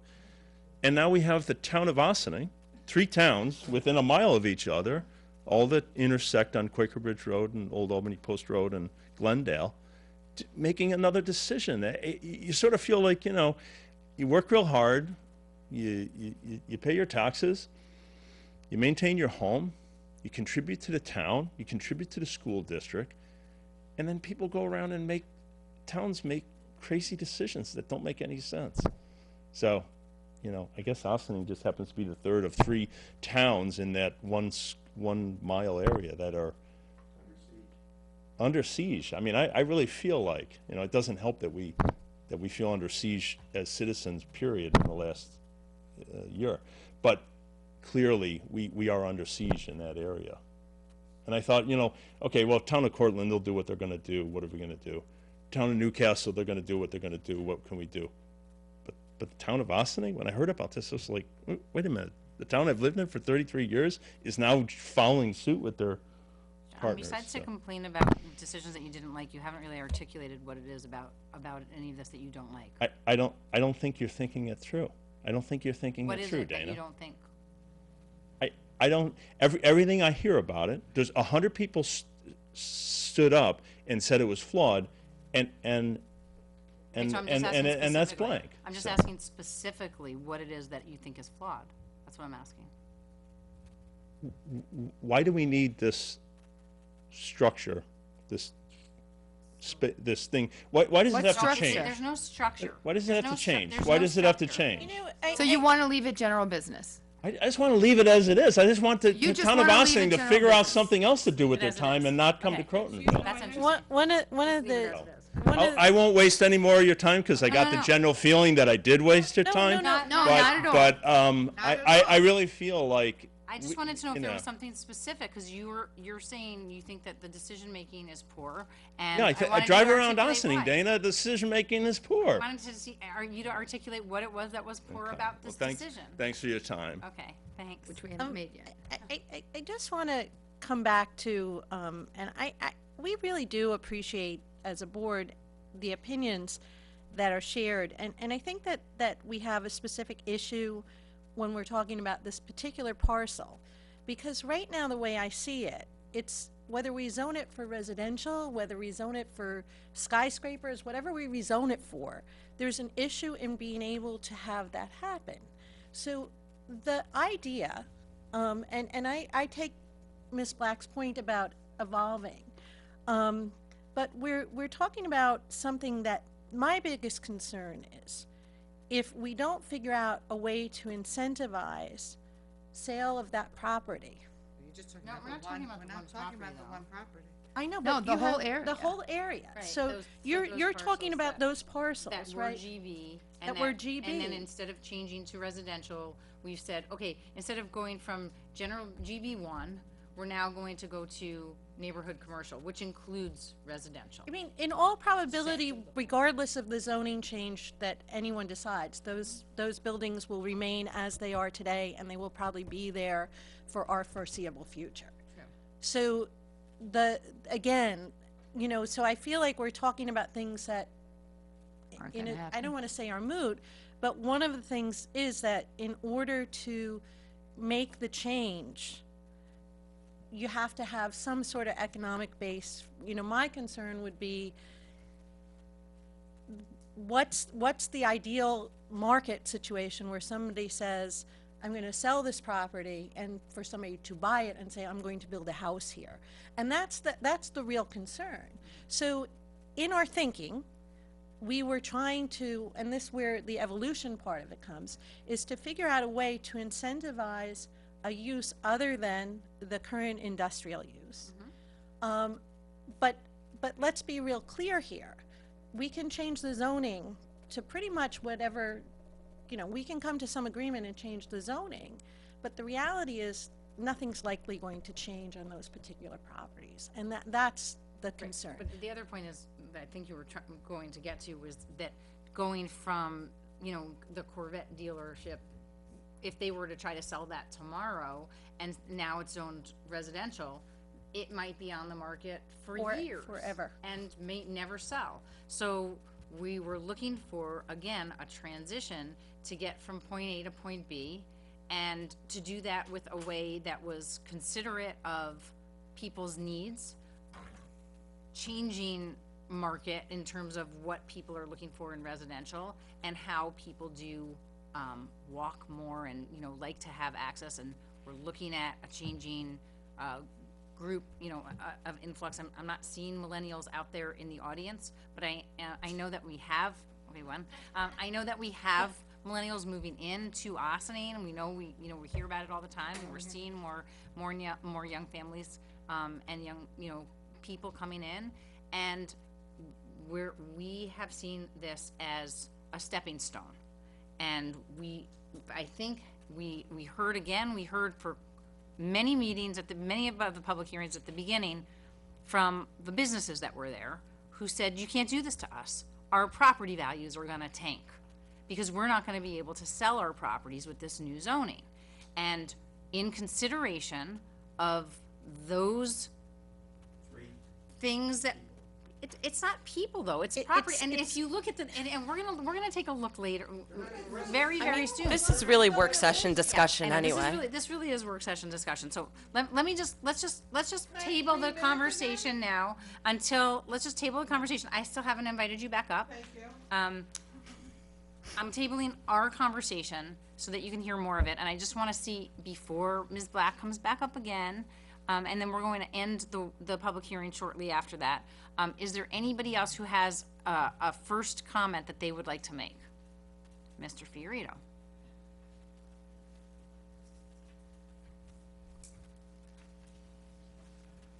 Hi, Bruce Fiorito, 39 Old Albany Post Road, Supervisor Levenberg, members of the board, councils. I came actually tonight to ask one single question, but it seems to me that I really believe from what I'm hearing, there's a lot of neighbors that have had, there's been this hysteria created over something that is so nonsensical at this point. Because, first of all, I've been on the property for 65 years, paying taxes, born in this town, brought up in this town, going through schools in this town, donate tons of my services to this town every year, year in and year out. And unbelievable how people have just created a monster out of this. Now, I bought this property because my property was distressed. I spent over $250,000 fixing this, my property, because of this 1/4 acre piece of property. And it really upsets me that then I went and I bought this property as general business. I conceded to let it go to neighborhood commercial, even though my opinion is that the little businessmen in this town, which we need to balance a town, we need little businessmen, are getting pushed out. That's fact. I had 3 more people in my shop this week that are getting pushed out. 2 from right across the street here that are getting pushed out of their place. They had a 10-year lease. They have no place to go. Okay, move to Poughkeepsie. Move to Albany. When you need a plumber, electrician, where do you call? Landscapers. Actually, both landscapers. Where did they go? But we don't need our grass cut. Okay. So then I conceded, because I wanted to put a little building that became a barrage of garages. I asked for a little building, going to look like a storefront, or an office building in the front, garages in the back where no one sees them. Disaster.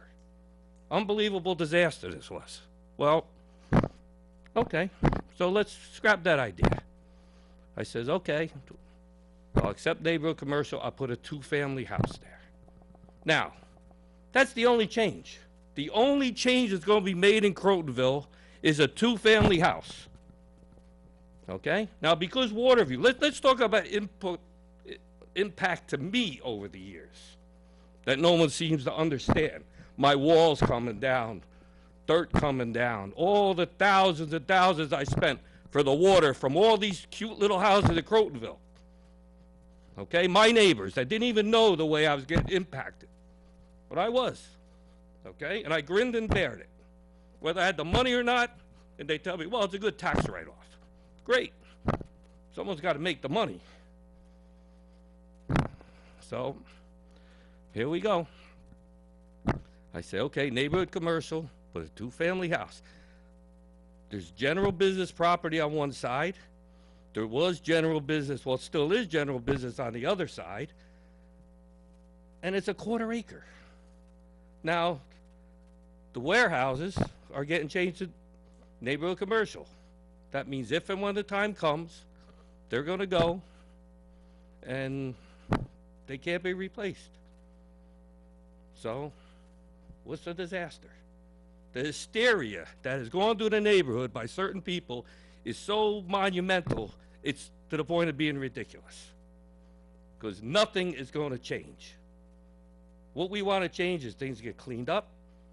I don't think a little 2-family house is big impact. How about the impact that when they built Waterview, which really impacted the neighbors at the time, beautiful development, beautiful houses. It didn't matter if that impacted Newcastle or Cortland or anybody else. Beautiful development. You know what I got in return of that? The neighbors complained, not because of me, because of the truck traffic through Crotonville. Because there was about 8 lots left in Waterview. And for those who don't know, I'm in construction, so I understand this, okay? 8 lots left out of how many? That was the truck traffic. And they had a special meeting for it. Well, it was the corner by Gerlach Park. Go back to the meeting. I even offered to dig out that corner for free for the town so that the residents would be safe going around it. I don't want a pat on the back. I don't want any credit. I had a special meeting on it, okay? And it was turned down. But they put a weight limit on trucks. So if someone wants to bring a load of topsoil to Crotonville, where do they bring it? By helicopter. Okay, so getting to the question I want to ask, Okay, because just to clarify. Time's up, and to be fair, I asked Ms. Black Okay. to sit down and wait until everybody else had had a chance, Oh, so. well, but this is for the town planner. In the neighborhood commercial zone, just to clarify, and, put it on record, I wanted to clarify that neighborhood commercial, which originally I think could take 3, 4, 5 family house, is just legal for 2. The way I read the last time the law was made, it was like 5,000 square foot per unit. Well, we can clarify. So- during the We work are. session. So that was my, We're gonna go over that was everything. my only, Yes, issue. we're gonna go over that, okay, all right, thank you. thank you. Ms. Gregg? Daria Gregg, 51 Old Albany Post Road. I did send a letter and it more or less outlined what I feel, which is not as popular with everybody as there, but I still feel this, and listening to some of the stuff that you had said before, you have a very industrial used land over the years. At one time there was actually a gasoline station there, so you have to realize there's probably a lot of contaminated soil. And having it suddenly raised, and there's more than one owner there. I think there's at least 2 owners on the guy that is to the right, Watsky, I think, isn't it? Watsky, doesn't he own his property? Sold it off to his partner. He's got 1 unit. Okay. And they're knocked down buildings. One day they're gone. So if they knock them all down, you're still got problems because it's not a very, it's going to have environmental problems. It's going to have environmental problems. So it's going to be a big undertaking to make that a residential. And what are you going to get? Maybe 4 houses in there? It's possible. I mean, they can have views and stuff like that. The ones that are closer to the water, but they're going to be looking down at all the things that Mr. Fiorito owns. But beyond that, they have lovely views. I think it's better to transition. The idea that if you want to transition away from a totally commercial area, I like this neighborhood commercial idea myself. I don't want it to be too dense myself, but when I was working in the city, I would walk to the Croton train station. It's walkable, it is.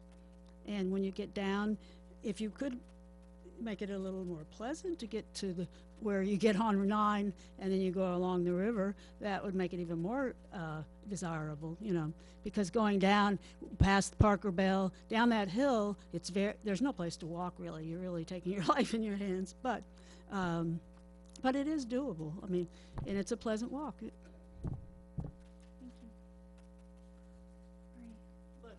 It comes back to the math. Jamie Black, 35 Quaker Bridge Road. Anybody else? Yeah, was there anybody else who wanted to speak? You got up, but you didn't I know, I could sit down though. Would somebody else like to speak? Did you want to speak? No, okay. Jamie Black, 35 Quaker Bridge Road. The challenge here is this. Again, it comes down to the math. The metal Butler buildings, which are knocked down in a day, they're on 3 acres. That's basically 310,000 square feet. 130,000 square feet. When you look at what you have here with these, say, 4-bedroom dwellings at 1,200 square feet apiece, when you look at the parameters for mixed use, saying that the proposal should be at least 20,000 square feet in size, realistically, when you navigate parking, you could probably put 20 or 25 4-bedroom dwelling units on that property, because you go up. What prevents you from going up? No, What do you mean? that's not How possible. many units looking at 1,200 square feet, could you realistically put on Yeah. 3 acres? I think we're going to, pose, Yeah, but can I pose a question? well, we can answer we'll answer the Because- questions in work session. Because I'm trying to help create this step to the financial incentive for the person who owns the GB1 Butler buildings to allow it to be converted over to residential. And trying to figure out how not to have that many kids go into the school system, how not to increase the density in Crotonville. So the question becomes, do you have to call these artist space? Do you have to have a minimum age limit of 25 years of age for somebody to be able to qualify? Can they only stay in these artist space for, say, a 5-year period of time, basically when they incubate ideas? So, and then there can't be anybody under the age of 25 in these units. So basically have enough of an incentive to have them turned into residential units, but don't have a situation where now you're bringing in children who are going to have to go into the school system. Because I thought that's a big issue, right? Because right now with these artist spaces, you're talking about, you know, certain age groups who can qualify to live in these units. So turn it into purely artist space, an artist and a partner, a minimum of 25 years of age, and let them have a certain time period in which they can live there. And I know I see your funny faces, but Jim's a fine art dealer. Every single day, we live and breathe with the world of artists. So you have a face on that says, gosh, that's a strange idea. But to be perfectly honest, if artists were to have an opportunity, and granted they should be down by the train station, because a lot of them don't drive and shouldn't drive, but sorry about that, honey. I know that I've heard stories. So again, trying to figure out how to create a hybrid solution that doesn't create a density issue, doesn't create a traffic issue, creates an improvement for community, creates an incentive. And I think that you guys should just keep finessing this, because where this is right now, I don't think it's right for Crotonville. All right. I think it's time for us to go into work session. We really would like to move into work session now because we have a lot to articulate and discuss. And we're going to have another opportunity for everybody. Okay, this will be the last comment. Come on up, Jim. Jim Levis, 35 Quaker Bridge Road. Dana, I admire the fact that you were the person who said, you know, let's not reinvent the wheel, let's look at other communities' approaches to how they address, whether it's a taxing or an assessment issue, or, you know, these are models, they're, you know, best practices. If you go onto Google, and I would ask you to go onto Google, you will all become very, very informed very quickly about the number of different and very successful approaches towards taking scarred urban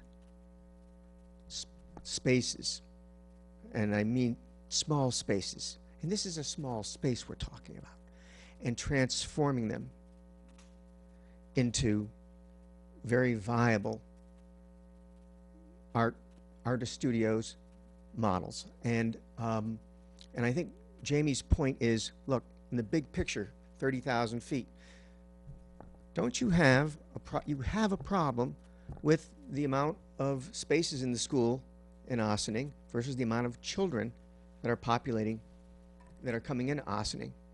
Is that correct?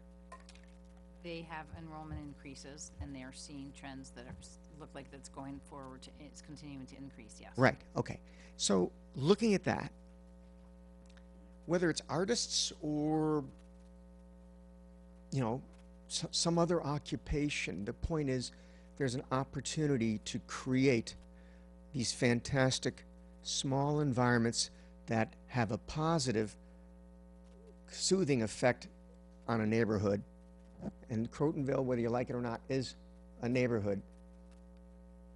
And it's a great gateway to the rest of this part of Ossining.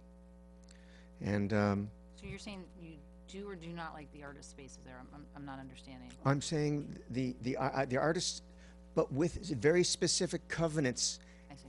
All right? Because at the end of the day, otherwise, whatever you do becomes that slippery slope unless you have the right covenants so that it's, you know, whether you want to call it neighborhood commercial or whatever it's going to be, or mixed use, it sounds good. Oh, it can be residential. But unless you have the right covenants that go into what that use really means and be very firm about it, you will end up with the three things you can't afford to have.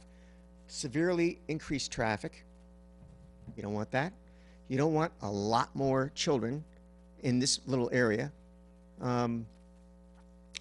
They produce a lot of traffic when you start to, you know, go with 25 units with 3 or 4 children in a unit potentially. So think of what long range you as a planning board, as a town board, not as a planning board, as a town board, want the community to look like their long range. Okay, thank you. All right, we're going to adjourn. Public hearing? Oh, yeah, but I'm going to adjourn the public hearing. Can I have a motion to adjourn the public hearing? So moved. Wait, Second. wait, you have to pick a specific date. Right. June 13th? Okay, adjourn the public hearing till June 13th, but we're not finished discussing this subject for anybody who wants to hear the board deliberate and also to see a presentation from our town planner, David Stolman. We're going to now review the local law. All those in favor? Aye. Aye. He's confused. The Presentation? part that I didn't get was see a presentation, but I guess the. first- Review, I just said. I didn't Nice. say, I just said see, well, I meant review. Review the local law. Okay. Okay, All those in favor? Aye. do you want to take a break before we go into So we're announcements? gonna take a short break and then we'll go into announcements and then we'll go into, The rest of our special meeting. Special meeting. Thank you. Okay, so we are back. Thank you, Tom. So we're going to just go through some quick announcements. We have the Ferry Sloops Summer Music Series starting with Julie Corballis. Who's good, by the way. It kicks off. She's a New York-based singer-songwriter, and her musical influences are diverse as her musical catalog, which include the Beatles, Sheryl Crow, and a subgenre to what she whimsically refers to as white boy blues, including the likes of Eric Clapton, the Animals, and the Rolling Stones.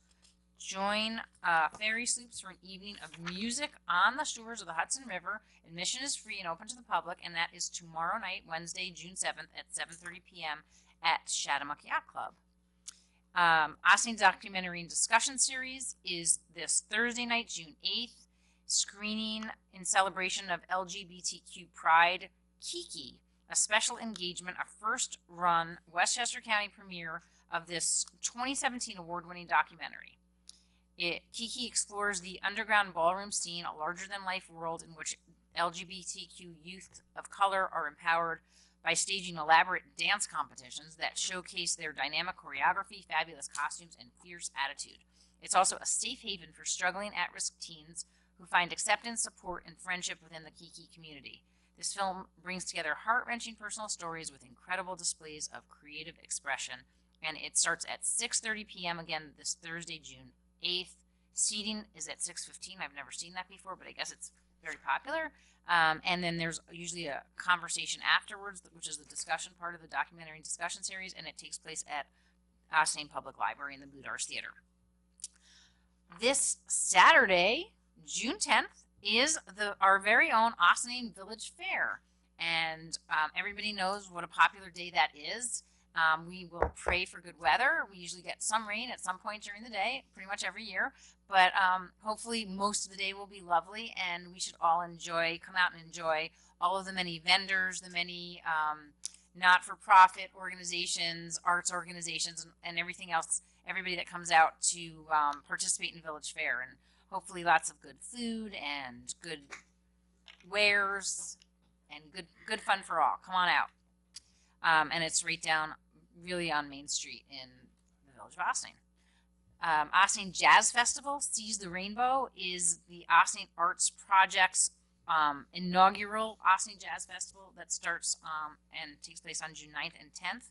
A double bill on Friday, June 9th at the Austin Elks Lodge will feature the Corcovado Samba Jazz Trio at 7:30 p.m. and then Soul Phonics at 9 p.m.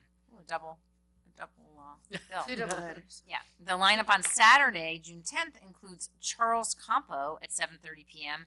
and Sundad with special guests at 9 p.m. Tickets are $15 for one band, $25 for a one-night festival pass, and $55 for a two-night festival pass. You can go online to austinjazzfestival.bpt.me for tickets. And I think I hit all of the important parts of that. I said Austin Elks Club at 118 Croton Avenue.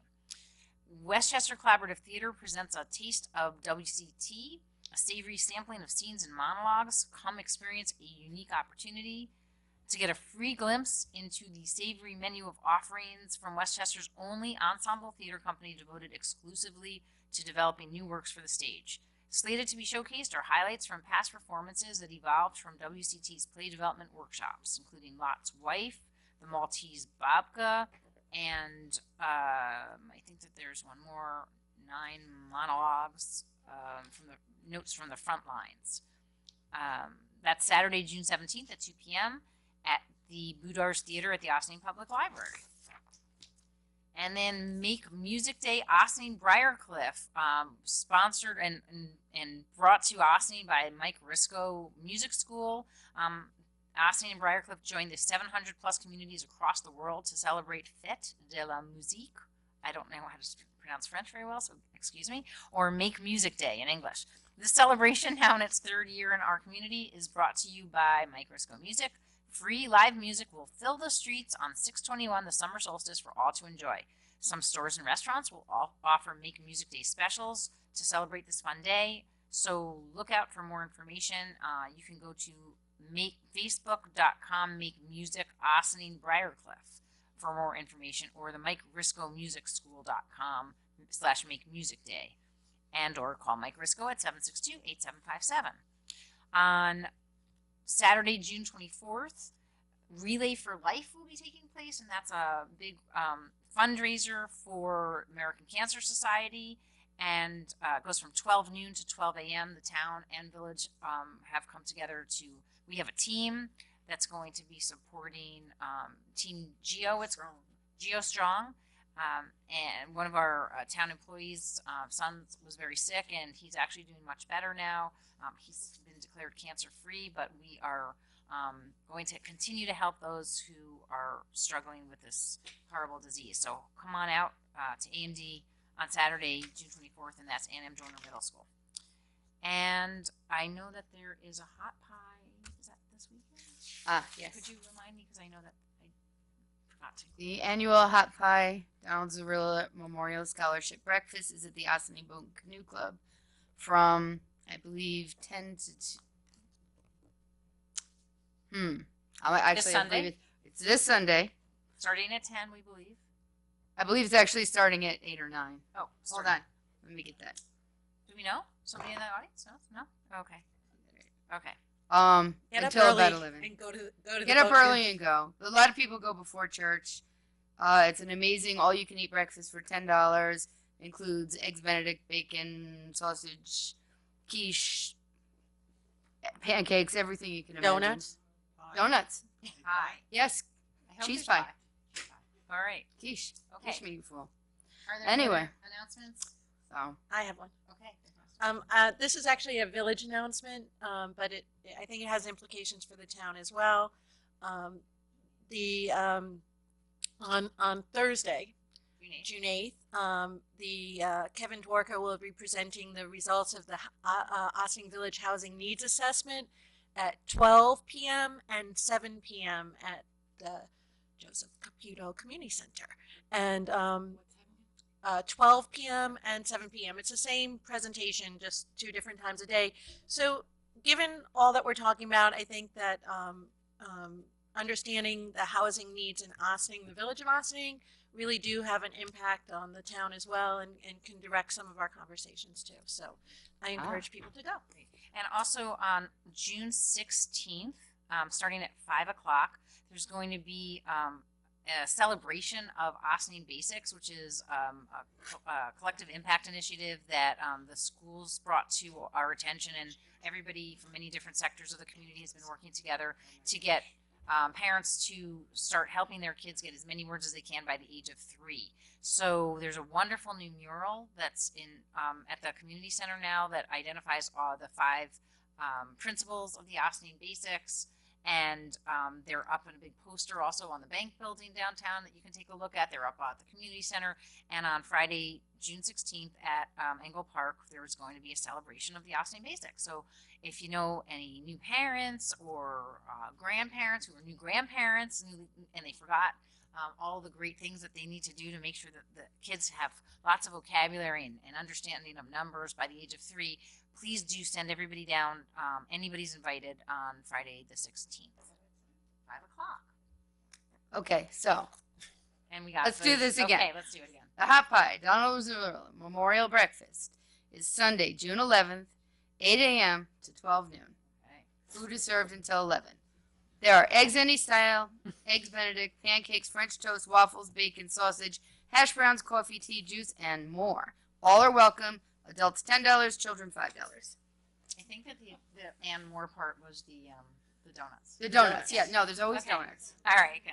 All right, now it's freezing in here. Okay, we got Could I- one extreme to another. Could I add 2 more? Yes, we can add Yes, 2 more. very, very quickly. Tomorrow, because I actually just found out about this one. Tomorrow night at 7 p.m. at the Ossining Public Library, Scott Craven will be doing his famous presentation about lighthouses. Wednesday night. So that's June tomorrow, 8th. June June 7th, 7th. at 7 p.m. at the Boudars Theater. And then also the Ossining Public Library's annual meeting is taking place this coming Monday night, which is June 12th. I believe it begins at 7 p.m. I'm looking at Barbara, 7 p.m. In the Boudars Theater as well. So all are invited. I hope that you can join us. Okay, I do have it on for 7 p.m. Oh my god. Wonderful. Okay. So I think we're good. Now we invite public comment on the agenda items for our special meeting. If there's any public comment only on the agenda items. Okay. Hearing none, we will move into our board resolutions. Okay. Be it resolved that upon recommendation of the town supervisor, the town board hereby ratifies and approves the stipulation of agreement regarding the departmental transfers of Marco Piscopiello and Jason Clark between the town and Local 456, effective May 1st, 2017, and be it further resolved that the town supervisor is authorized to execute this stipulation on the town's behalf. Do we have a motion? So moved. Second. All the discussion?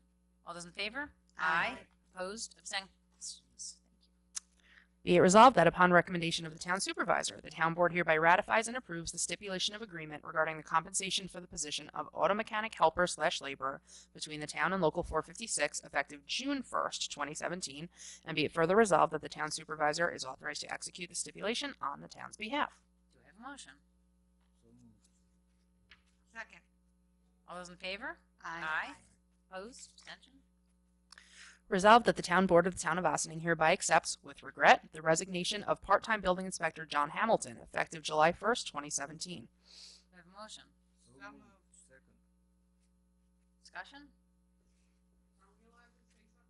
Not at this moment. That would have been at the part where there was public comment on agenda items. All those in favor? Aye. Opposed? Abstention?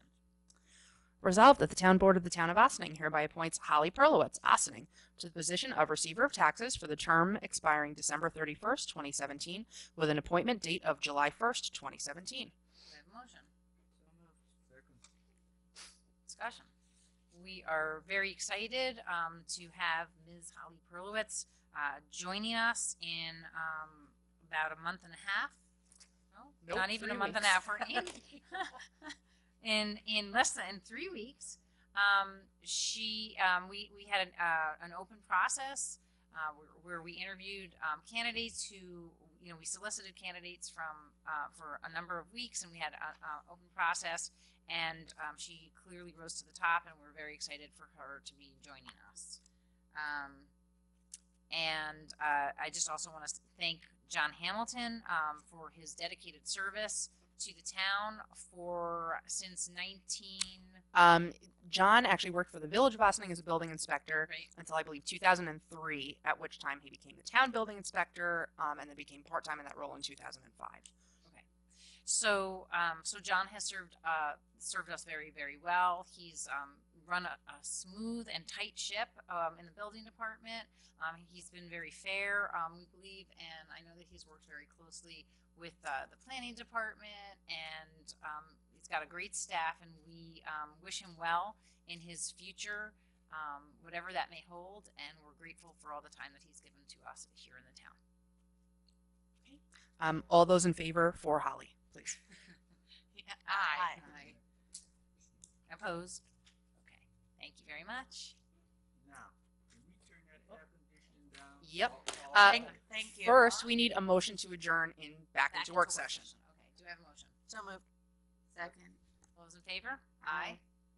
Opposed? Okay. So back into work session we go, and we will be hearing from David Stallman to talk about the revisions to the local law for the zoning changes that we've been discussing earlier in the public hearing, and that we had just adjourned our public hearing till next week. Tuesday, June 13th. So David Stallman.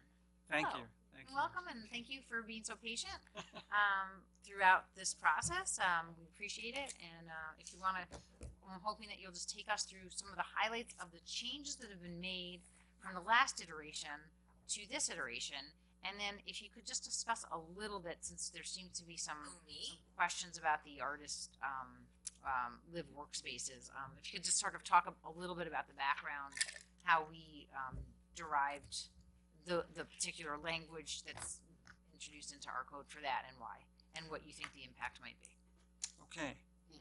So that we're all working from the same script or same document. This is the document or the version of the local law. It's dated May 26, 2017. Yes. You all have that? Okay. So the first revision is on page 3.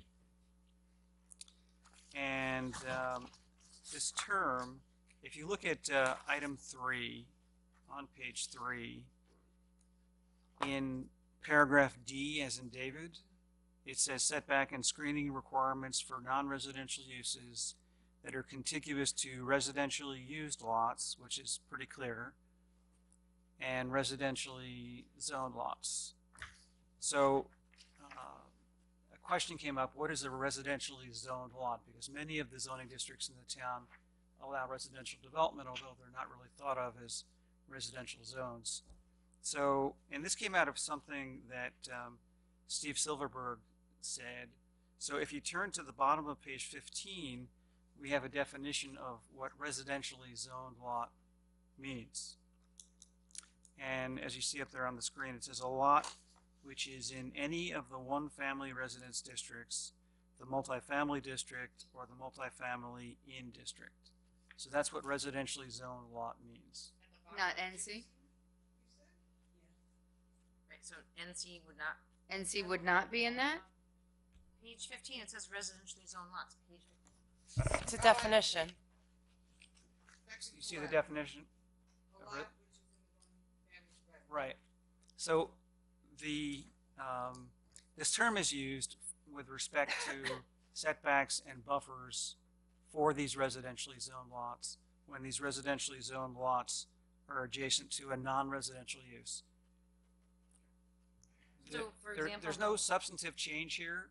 We're just defining the term. That's all we're doing. But there's no substantive change relative to all the previous versions of this.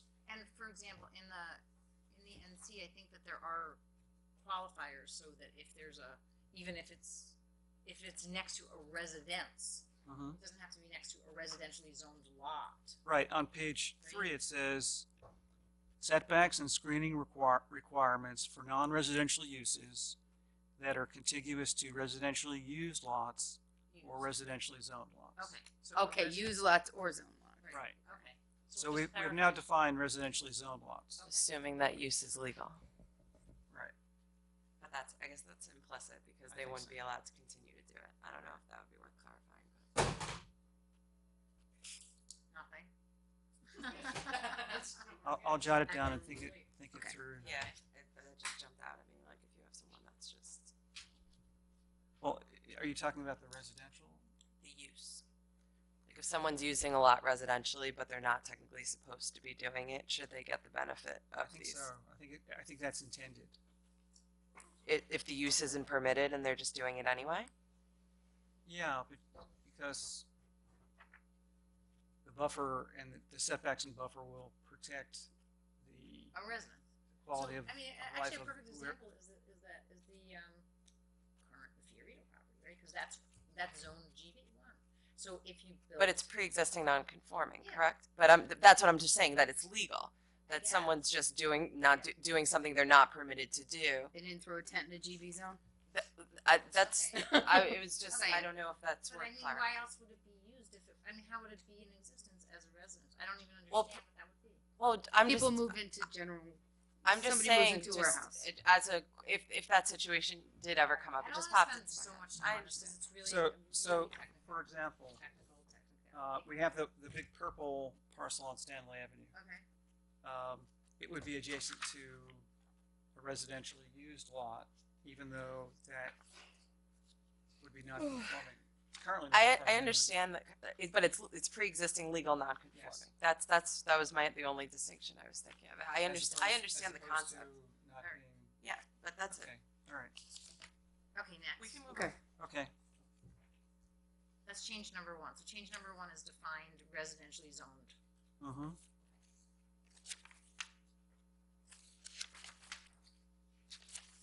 We'll come back to the artist live work. Okay. I'm just looking for, I highlighted the changes earlier. There are not many changes. Then on the bottom of page 15, upon recommendation of the planning board, we have a definition of structural soil. And structural soil is used because it doesn't compact like normal soil does, which is good for plants. So as you see, it says CU structural soil, which is a trademark term, or the equivalent. CU stands for Cornell University, where the soil was invented. So that's basically what we're talking about there. There you go. It's a kind of a mix, I think, of really. It's not. It's like it's somewhat. They didn't invent dirt. We have somebody who's very familiar with Cornell Cooperative Extension. Minerals, rock, but they've been artificially coated so that they always have pore spaces that will allow the roots of the trees to go through. Okay, so again, it's little mineral and rock. No, he couldn't. Why don't you just come up? They're a little void. Because we have somebody. I just learned this in my urban tree course. Because we have somebody in the audience who is familiar with structural soil. So we invited her up. it is little pieces, soil is made up of little rocks and then bacteria and other things that have decomposed, okay? But this is little pieces of, rock, not that you would identify it as rock, but it's artificially coated so that it will always, water will adhere to it, and there'll always be air spaces there so that the roots of plants can go through there freely. Like underneath a paved surface, it would allow the roots to go through, while normally that would all just be compacted so tightly that nothing can get through. Got it. Thank you very much. Thank Okay. you. And as Darty will tell you, this is used near pavement. Mhm. If someone were planting a tree out in the Right. middle of the yard, you wouldn't use this. Right. It's like when you have trees on sidewalks. Right. So it'll keep the tree from busting up the sidewalk as easily as it might Right. otherwise. Right. So contractors know that this is a special soil that they have to, or the planning board would explain all this to the person Yes. wanting to do, okay. Yes, this would go right in the code, and the planning board would require this And I mean, certainly for in certain situations. university In code, certain places situations, where we okay. have, we want to have trees. This is a good thing as well as for. Okay. So the next item is on page 16. Before we leave there, Yeah. this artist live works. We're going back to that. We don't have to come back, we here. Okay. We were gonna go into I that. don't, that sounds a lot like being prejudiced to me. This, you can allow, nobody can be 18 or 25. How you gonna decide that? So, That to me is. Mr. Swanson. This is where I suppose Yes. I say it's these regulations which are in here, these provisions are not the same as the ones up in Beacon, but they're similar, which I drafted years and years ago, and they're very successful. And as Jim was saying before, you need rules and regulations for this kind of use. And we are devoting actually several pages to the rules and regulations. And it limits the number of people who can live in this space. There are, inherent to all this are these regulations, Northern. So in order for this use to work well and work smoothly, you need these regulations.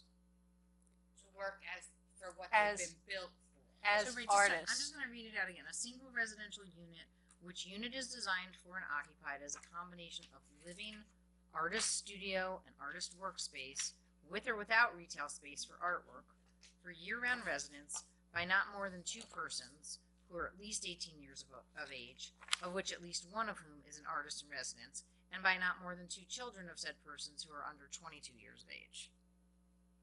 I have a question about a previous, a statement by a resident who said that he was an artist. Did he say he was an artist? He was. Yeah, I watched yes. it on the last And that, public hearing. according to him, the larger size square of the footage. units aren't big enough to actually cultivate that kind of, because they need space. I'm Reiterating I'm not what an we heard. artist, so I I don't. heard the same comment, and I don't agree with it So Say in why. Beacon, because these regulations are working out well. and in Beacon it works. Yeah, in And they're this about that are they size space. comparable this is a little far space? afield, but Beacon started on its way back from obscurity when the Dia Arts Museum moved in, Right. near the fairly close to the railroad station. And there are a tremendous number of artists who live in Beacon in artist live work spaces. And these are the regulations that And they're the these are same the size, regulations. and, Yes, and we're same talking about size. same size Okay, spaces. so that I'm just asking as somebody yeah, I who mean, doesn't. people can disagree on things. Rational people can disagree. Right. I heard him say that by watching the video of the public hearing a week ago or Right. 10 days, whatever it was, and I don't agree. Yeah, I just wanted to know, and it's helpful to know that these regulations are utilized in another place in which that They're happens. And used it's successfully. Successfully, right, that's what I'm asking. Right? And I mean, I think that, also some of the idea of doing this was, similar to, did we just hear this tonight? I'm trying to remember where we heard, somebody was talking about why this should be down at the waterfront because, Yeah, it we heard brings, that it was tonight. tonight, okay. Except for we don't have any land. We don't have any land at the waterfront. We town. Right, well, don't have exactly, any right, the land. town, We well, don't that's have one thing, so town- the town doesn't have any land. Right, at the waterfront. but again, I mean, it's the notion of bringing artists into communities has been successful in cultivating other culture around that, and it's also a place. It's we're basically saying that we're kind of creating more affordable spaces because we have smaller spaces that are therefore potentially more affordable to somebody who might be an artist and might not be able to have a bigger size space that might be available. So I think that that's one of the thoughts that we had and where this came What from. about this concept of, I mean, we were asked about density issues. Yeah, that's the Can we- question I have. Well, So what- just how many with the NC changes that we've made, is it, I mean, I'm not envisioning a whole huge amount of people fitting on this small little parcel of land. So with setbacks and parking and all the other stuff, Can we just go look at the map again too? I'd really like to just take a look at that map, because I want to make clear to the public that basically what we are talking about is a what tiny all the- little. What all the hullabaloo is about is rezoning this. That's this not right even in here. question. The triangular piece, yeah. This little piece here, right? Is that right? The triangular piece, Triangular piece. yes. From R5 to R7.5. which should lower density slightly. Well, slightly lower the density by, and this is one parcel. Mhm. And this from GB1 to NC. And I have that as less than 2 acres, not 3. It's just to be I don't think so. clear, this particular parcel is, this is what. It's 84,688 square So feet. we've been talking about that, it's one, right? So that's the big piece that we're talking about. Are you counting the other corner? Are you counting the quarter acre that's? So once again, I just want to be really clear that we're talking about rezoning this one parcel from GB1 to NC, Right. and we're talking, and 2 parcels, and this one parcel from R5 to R7.5. So just to go back to some of the other. So David, are you? Witness to the slaughter. Hold on. Hold on. Let me have a chance, please. Okay. So you're saying that it's 84,360, what'd you say? And Square I'll feet check of, that tomorrow, but that's the number I have. okay, are you including the Fiorito property? No. Okay, so maybe that's where there's, so let's pretend it's 100,000 square feet. Just how many, I mean, people are, I'm looking at some of the letters that are coming in, and they're telling me that I'm building multiple units of housing, and I'm building 10 stories high and everything else. I mean, I am not envisioning that any of that fits in that space. I think what is really the maximum density? What is the maximum density with what we're proposing? Like the absolute most that somebody could possibly fit in that space. And not that they would. I'd have to work that out, but the parameters will be no more than 2 stories. Right. So no more than 2 stories. So that already cuts it. Building coverage, which is the footprint of the building, of only 30%. Okay, so we're down to 30. Why times 2? Oh, 2. Okay. 30,000 times 2. You can't do it that way. You've got to lay out the property, the project, and with all the parking and all the other requirements of the code. And you the can't setbacks. just multiply 2 numbers together and get an amount of floor area. I can get back to you and tell you. Yeah, okay, that would be great. Okay, I'm just trying to understand what the absolute maximum possibility So of. he's saying he has to work out. No, that's great. Okay. In with respect to single family, it's 1 dwelling unit per 5,000 square feet. With respect to 2 family, it's 2 dwelling units on 10,000 square feet. And Mr. Fiorito's property is a bit over 11,000 square feet. So it's 1. 1 No. to 2. 1 Two. 2 family. 1 2 1 family. 2 family. Right. Yeah. And for the So the Remaining rest, 2 acres? For that rest of that, yeah. for the multifamily, it's again 1 dwelling unit per every 5,000 square feet. So 5,000 square feet, and you have 30, so it's 6, right? 6 units? Per, potentially, maximum will be no more than 6 per floor, and it might be less based on your point. 12 if you go up 20. I can work figure it it out, out. but not using a simple, I understand. It's not just a math. not simple equation. arithmetic. It's more complicated than Well, that. let me ask you, so not, in terms of, I want to clarify the question. You're saying, what is the maximum density you'd be able to fit on that property? And my question is, does it change based on if it is residence versus the art Mixed loft. use. Yes, So can you give us both of those numbers when you figure it out? sure, Okay. sure. Right. So absolute maximum mixed use. And So- we'll work on something for mixed use as well. Okay. So okay. Great. But I really do want to mitigate the fears of some of the letters we're getting are telling us that we're having these low income high rises there, and that's just absolutely Well, not. we're already hitting being it. in. We already have a 2-story. I know. Well, So that's what I'm saying. That's one thing. I'm Well, just let's- trying to bring that out into Right, the so let's open. be- But I That's- think it Well, would let's seem just- to me that you're talking about, I'm trying to think in terms of units, like you're not talking about 30 or 40 units. You know.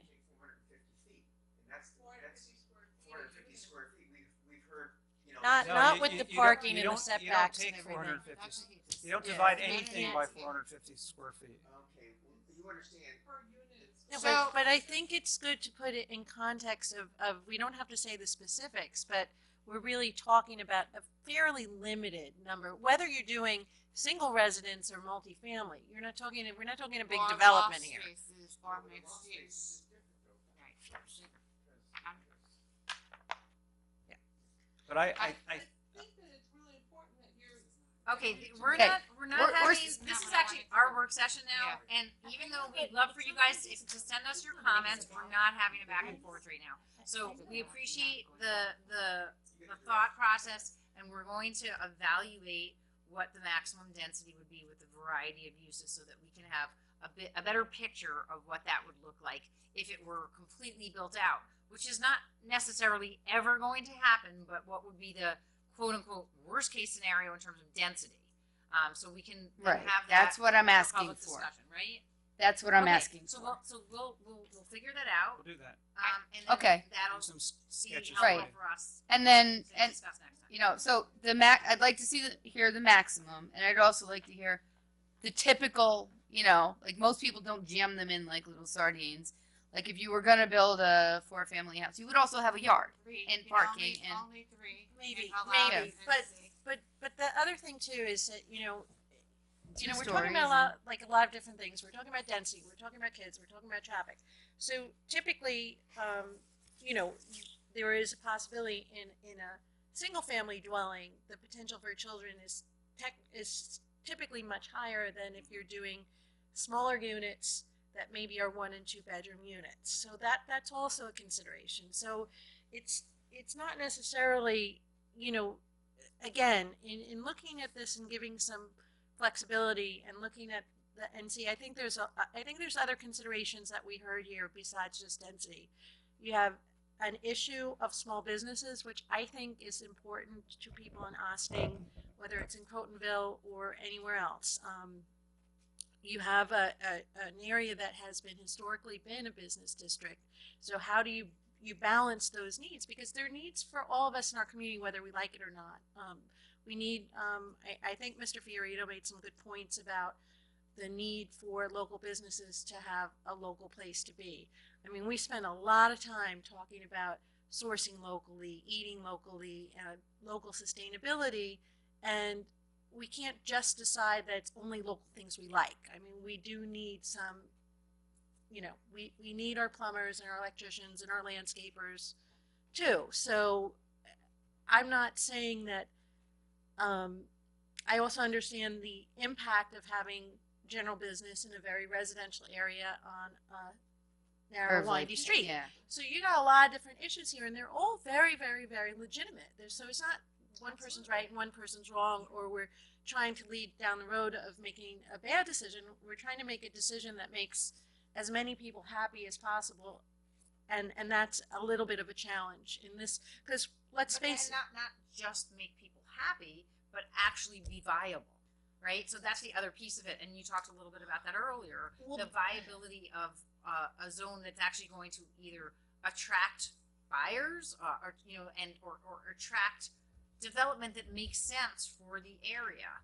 Be good for the town. See, And be good for the and town. that's good for the town. That has a better impact on overall value, as we were talking about earlier, and a lower impact, an offset to the cost. Can I talk to something that dovetail with what Karen was saying and what came out before? there's also been a lot of conversation about traffic, and that area has traffic, and it has traffic issues and speeding, and I would like. That's a talked- separate, We yes, talked about absolutely. dealing with that in how we could, try to mitigate that in other ways, but, I think what comes up for me often is every time we talk about residences, I think more traffic, because to me, a single family house has 2 cars. So I just kind of am trying to figure out a thought process about does having a mixed use or an artist loft or some such thing really, is that the thing that's going to be drawing traffic versus building 4, 5, or 6 single family homes? Because I think a 2-family home is going to bring you 3 to 4 cars. And I have to tell you, I'm just in terms of, I'm just Right. trying to, I'm not saying I'm right or wrong, I'm just trying to figure it out when we talk about traffic and we're talking about the kinds of different uses. I'm just, I just think when I think residences, I think more traffic. Well, the residences would generate less traffic than some of the other uses that are contemplated for being allowed in the zone. I mean, the other thing that I was How about just like talking about artist today, lofts? like the artist loft, you could limit the number of spaces and we're considering if this idea of a jitney ever gets off the ground, which it might, because there is interest from the village, and we certainly express an interest that you have an offset to requiring a participation in a jitney program or something like that, so you limit how many. I'm really concerned about economic viability for a developer to purchase. So if you're limiting the density, and the parking. Oh, you're talking about parking. Okay. No, you're just limiting the number of Oh, vehicles okay, that you okay. can have per residence for when you have those if you have the multifamily, we could put in a provision that that would limit the number of spots. Yeah, per- okay, I'm sorry, misheard and you. maybe then that would get at some of the issues of traffic and attract people who are not as reliant on, a vehicle for each person that lives in that property. David, for the artist lofts like in Beacon, are they subsidized or is the market rate? They are market rate, except for, I think it's about 10% per project. So it's based on a model like we have for Yes. development. Okay. Now, I believe we've heard something about this parking situation already. That's what Mr. Fiorito was talking about, isn't it? Well, he's talking about parking for businesses. And what are we talking about? We were talking about parking for residences. And off the street. Well, it's all off the street. There's no on the street parking there. Yeah, well, I know that as Right, of now. But what the only thing I'm saying is, you don't know what this new people are going to be doing. You can say they can only do this or that. That's their livelihood. How are you going to determine if we? You can if it's a include it in your business? zoning. That's what I'm saying. You can include it in the zoning and limit the number People of will be vehicles. self-selecting. They won't move in if they Can't follow the restrictions. Right. Okay. So is that something that the board would be interested in pursuing? Limiting the amount of parking spaces for residential. The number of vehicles, yeah, for some of the family. So you're limiting. I think they do that to themselves, don't they? No, but like how do No? I limit, like what do we? Well, you can How do we say, say I mean, you that? can, look, you could say that, with this building, you get one parking space and Per that's unit? it. You get one parking space per unit, which will then limit the number of vehicles you can have. There are places that do that. Is there? Oh, yeah, yeah. I mean, and it's not, you know, in places where parking's hard, it's not unusual to limit parking. So you could do that. I mean, it's certainly something we could look into in terms of, again, I think it comes down to the marketability of, you know, would that have an impact on the marketability of the unit? So I think, you know, I'm not 100% sure that it would or wouldn't. If depending on the size of the units and what you're talking about, it might be fine. So, but I think that that's, you know, as we're looking at the zoning, again, I think things that provide somebody with a return on investment to incentivize what I think is a pretty big transition from a very industrial use. And then there is some concern about brownfields and remediation if you're going to do residential. So that's another cost that a developer might not have in another area. So there's a lot of things just organically standing in the way of this area becoming residential regardless of the zoning. And I think that we just need to be mindful of that. It just can't, you know, there are things that make it more difficult and less potentially attractive to a developer because you have a lot of hurdles to overcome. So I think that we should also think about ways that we can, to the degree possible with zoning, take those factors into consideration to facilitate zoning that will facilitate viable development. Which isn't that what we Yeah, think but we were doing? Yeah, but we haven't really addressed the brownfields issue. Oh, but I don't think it changes. Okay, just to talk about it out loud, to bring it up so that people know it, but I don't think it changes inherently what we think should be in here. I think- Based on that? Or you I think are? you're just And saying it they're more- different standards. Right. Residential being the highest standard that they'd have to bring the area to, but there are other uses in the zone that wouldn't have such high standards Yeah, but that's in Yeah. there, right? Yeah. So NC. in NC, right? Yes, do you want to continue? Sure. On page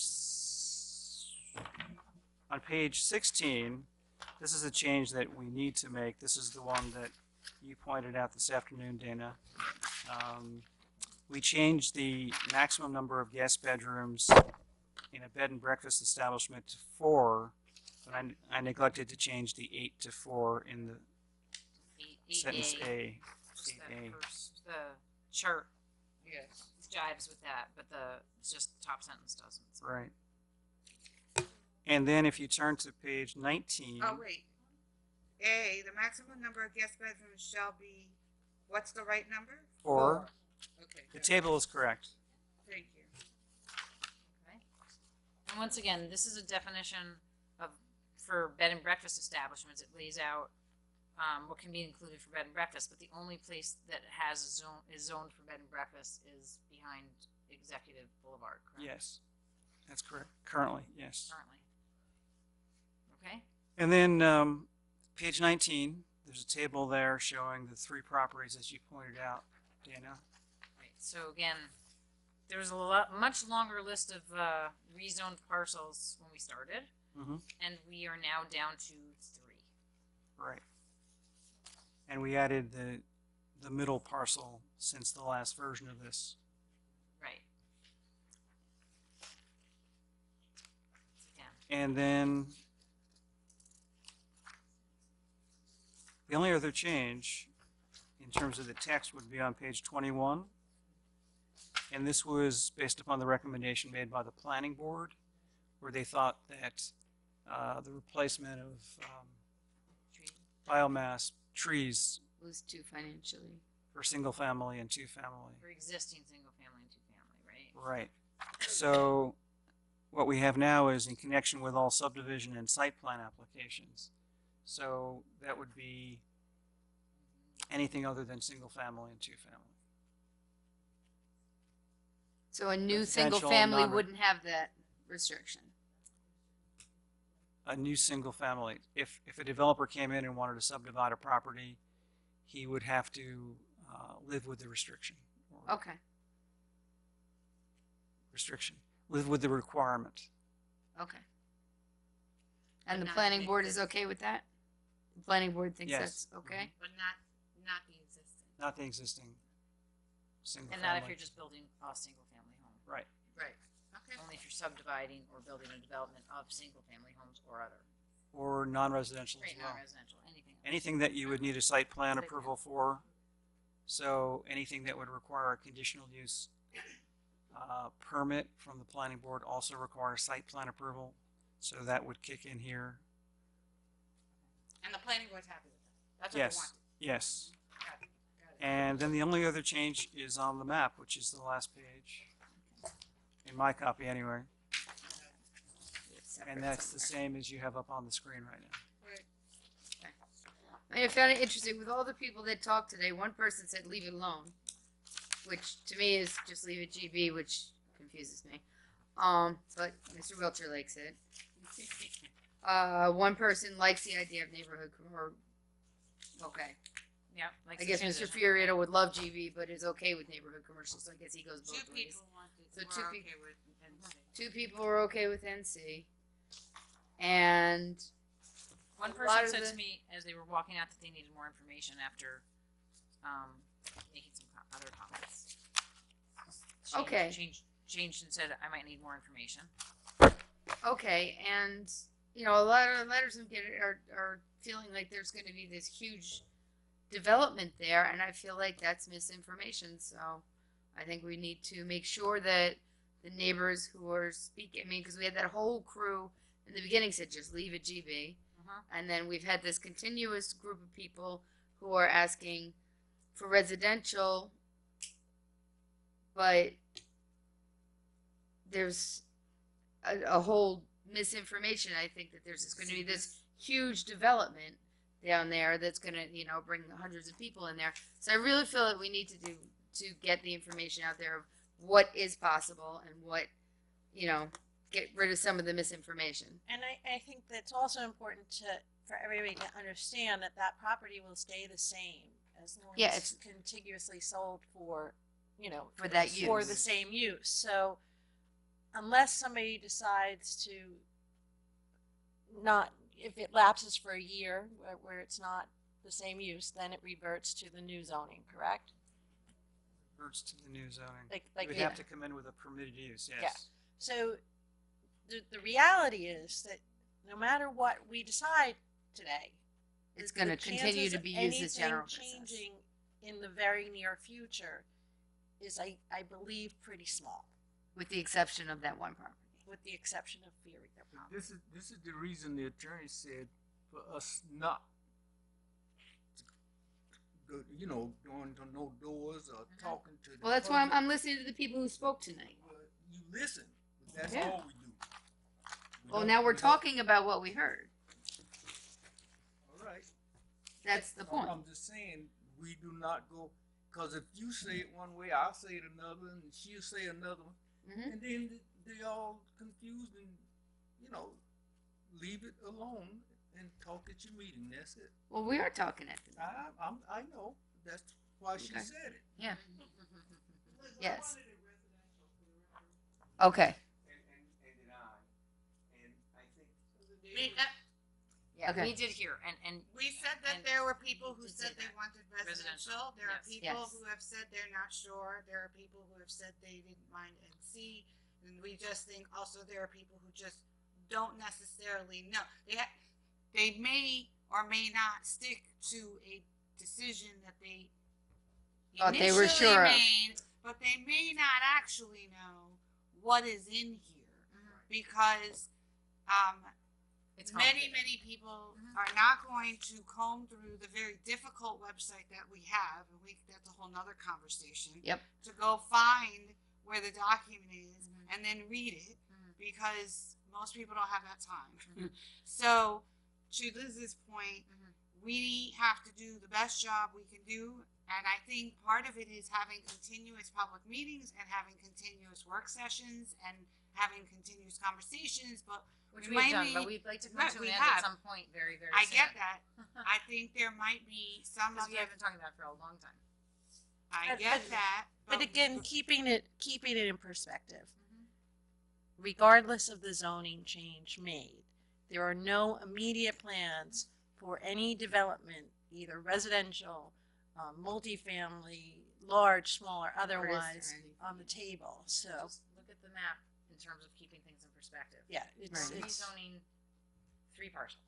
No, and what I was trying to finish to say is, to Liz's point, we whatever we can do to simplify Explanation. and provide the information, and whether that's splashing it on the front of the town website just so nobody has to dig with bullet points.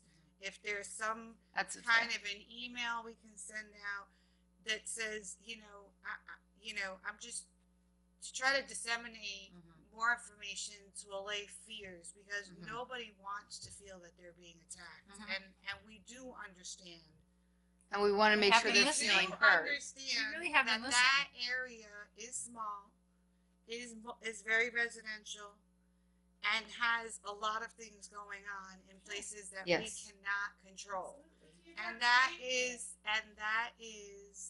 something that, plays into a lot of the conversation. And so we should do the best that we can in terms of just to the point. And to Karen's point, I don't think that the people who are running the businesses are going to stop running their businesses anytime soon. And right at the way it is, land is more valuable. There's a limit of how many commercial properties we have in the town. So it's perceived as something that they're going to try to preserve no matter what we say. So, I mean, we're just fighting. That's, and the reality, if it will ever change, it has to be economically viable to change. right, So which is the- what I if you thought we were limit the trying to do with density, the if NC. you limit what can be built there, it will make it less likely that you'd be able to ever get away from The general warehouses. business. Right. Because of there's environmental issues, there's profitability issues, there's a lot of issues. So I think that again, we recognize that it's a small but important piece of land on a challenging property in more ways than one, but with some real value too. So hopefully we can get to something that manages density, manages a lot of these issues, and then becomes commercially viable for somebody to take it and improve it from what it is today, and make it more viable for the community. We good? Can I just say one thing regarding the process? Yeah. I feel like I need to say it, but to the town board's credit, there have been many versions of this proposed zoning map. And as a matter of fact, you'll recall, and it's good for the public to know, that one version of the local law had 2 alternatives in it, which I've never seen before. And I've never seen a board go out of their way to that extent to give the public, residents, alternatives. And it's been a long process, and I think the board has worked very hard on trying to resolve this area.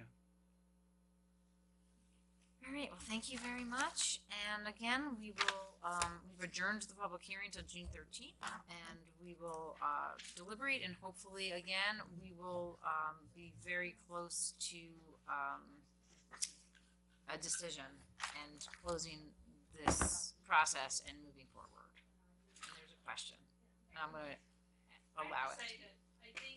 You have to come up to the microphone. I'm going to allow you to ask us one question, but that's it. Only this one person, because you haven't spoken the entire time. So my name is Angela Martin. I'm at 29 Samstag Avenue. So I think at the next meeting, if you could have, I think what you might have brought up, the maximum that would be in for residential and mixed use, I think that will absolutely help and maybe alleviate some concerns that people have. Okay, thank you. So I think that would be. That was the point of that Tell question. your neighbors to come. I don't think we've seen a lot of Samstag. No. All right, so I think we are now ready to adjourn unless there's anything Motion, else that I have. motion to executive session? Okay, yes, can I have a motion to go into? No. No, motion So to. moved. I mean- Okay. So, executive session, okay. So moved. And moved. Second, You okay. Second. I'm sorry. All those in favor? I was repeating what you All said. those in favor? Aye. Aye. Abstention? All right, thank you very much. Have a great night, and we will see you next Tuesday at the 8688 Spring Street for our regular meeting and public hearing. Bye-bye. Thank you.